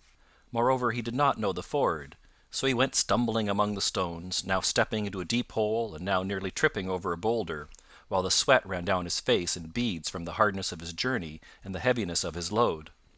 Meantime, the friar kept digging his heels into Robin's sides and bidding him hasten, calling him many ill names the while. To all this Robin answered never a word, but, having softly felt around till he found the buckle of the belt that held the friar's sword, he worked slyly at the fastenings, seeking to loosen them. Thus it came about that, by the time he had reached the other bank with his load, the friar's sword belt was loose, albeit he knew it not. So when Robin stood on dry land and the friar leaped from his back, the yeoman gripped hold of the sword so that blade, sheath, and strap came away from the holy man, leaving him without a weapon. Now then, quoth merry Robin, panting as he spake and wiping the sweat from his brow, I have thee, fellow. This time that same saint of whom thou didst speak, but now hath delivered 2 swords into my hand, and hath stripped thine away from thee. Now, if thou dost not carry me back, and that speedily, I swear I will prick thy skin till it is full of holes as a slashed doublet. The good friar said not a word for a while, but he looked at Robin with a grim look. Now, said he at last, I did think that thy wits were of the heavy sort, and knew not that thou wert so cunning. Truly, thou hast me upon the hip. Give me my sword, and I promise not to draw it against thee, save in self-defence. Also, I promise to do thy bidding and take thee upon my back and carry thee. So jolly Robin gave him his sword again, which the friar buckled to his side, and this time looked to it that it was more secure in its fastenings. Then, tucking up his robes once more, he took Robin Hood upon his back, and without a word stepped into the water, and so waded on in silence while Robin sat laughing upon his back. At last he reached the middle of the ford, where the water was deepest. Here he stopped for a moment, and then, with a sudden lift of his hand and heave of his shoulders, fairly shot Robin over his head as though he were a sack of grain. Down went Robin into the water with a mighty splash. There, quoth the holy man, calmly turning back again to the shore, let that cool thy hot spirit, if it may. Meantime, after much splashing, Robin had gotten to his feet and stood gazing about him all bewildered, the water running from him in pretty little rills. At last he shot the water out of his ears and spat some out of his mouth, and gathering his scattered wits together, saw the stout friar standing on the bank and laughing. Then I wot was Robin Hood a mad man. Stay, thou villain, roared he, I am after thee straight, and if I do not carve thy brawn for thee this day, may I never lift finger again. So saying, he dashed, splashing, to the bank. Thou needst not hasten thyself unduly, quoth the stout friar. Fear not, I will abide here, and if thou dost not cry alack-a-day ere long time is gone, may I never more peep through the brake at a fallow deer. And now Robin, having reached the bank, began, without much ado, to roll up his sleeves above his wrists. The friar also tucked his robes more about him, showing a great stout arm on which the muscles stood out like humps of an aged tree. Then Robin saw, what he had not wotted of before, that the friar had also a coat of chain mail beneath his gown. Look to thyself, cried Robin, drawing his good sword. Ay, marry, quoth the friar, who held his already in his hand. So without more ado they came together, and thereupon began a fierce and mighty battle. Right and left, and up and down, and back and forth they fought. The swords flashed in the sun, and then met with a clash that sounded far and near. I wot this was no playful bout at quarterstaff, but a grim and serious fight of real earnest. Thus they strove for an hour or more, pausing every now and then to rest, at which times each looked at the other with wonder, and thought that never had he seen so stout a fellow. Then once again they would go at it more fiercely than ever. Yet in all this time neither had harmed the other nor caused his blood to flow. At last merry Robin cried, "Hold thy hand, good friend," whereupon both lowered their swords.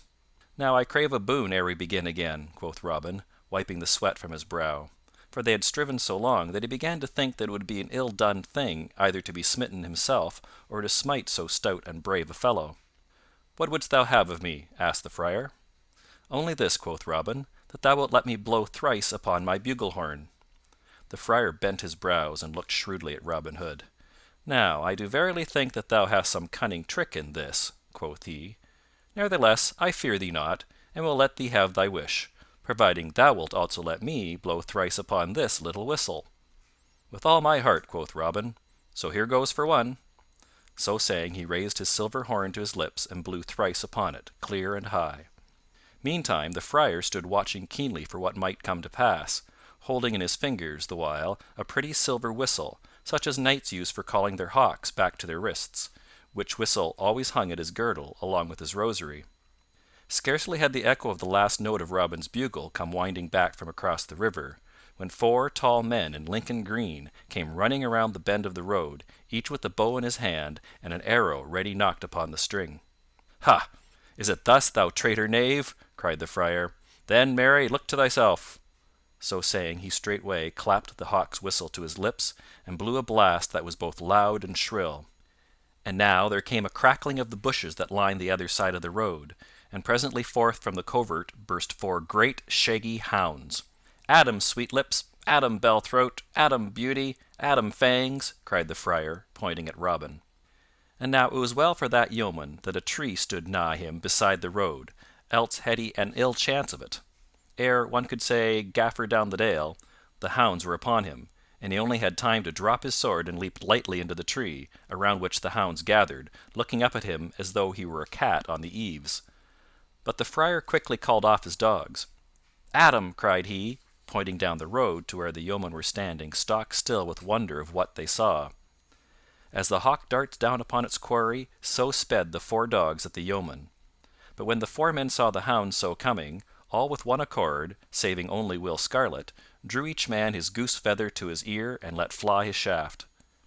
And now the old ballad telleth of a wondrous thing that happened, for thus it says, that each dog so shot at leaped lightly aside, and as the arrow passed him whistling, caught it in his mouth and bit it in twain.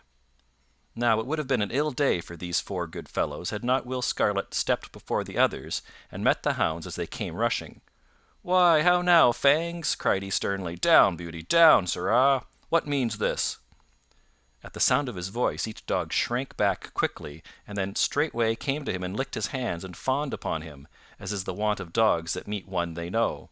Then the four yeomen came forward, the hounds leaping around Will Scarlet joyously. "Why, how now?" cried the stout friar. "What means this? Art thou wizard to turn those wolves into lambs?" "Ha!" cried he, when they had come still nearer. "Can I trust mine eyes? What means it that I see young Master William Gamwell in such company?" "Nay, Tuck," said the young man, as the four came forward to where Robin was now clambering down from the tree in which he had been roosting, he having seen that all danger was over for the time.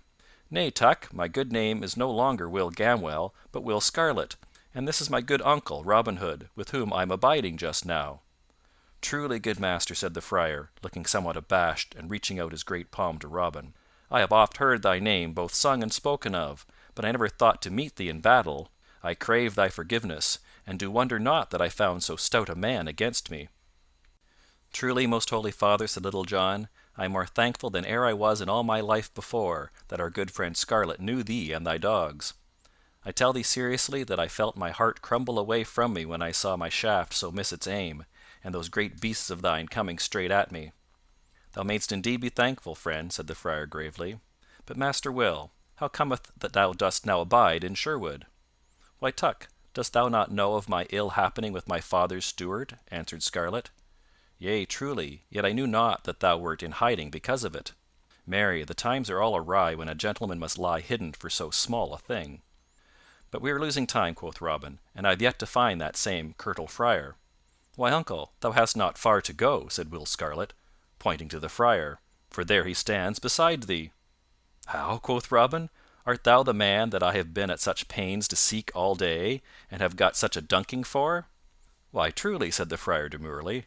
Some do call me the Curtal Friar of Fountain Dale, others again call me in jest the Abbot of Fountain Abbey, others still again call me simple Friar Tuck. I like the last name best, quoth Robin, for it doth slip more glibly off the tongue. But why didst thou not tell me thou wert he I sought, instead of sending me searching for black moonbeams? Why, truly, thou didst not ask me, good master, quoth stout Tuck. But what didst thou desire of me? Nay, quoth Robin, the day groweth late, and we cannot stand longer talking here. Come back with us to Sherwood, and I will unfold all to thee as we travel along. So, without tarrying longer, they all departed, with the stout dogs at their heels, and wended their way back to Sherwood again. But it was long past nightfall ere they reached the greenwood tree. Now listen, for next I will tell how Robin Hood compassed the happiness of two young lovers, aided by the merry Friar Tuck of Fountain Dale. End of chapter 12.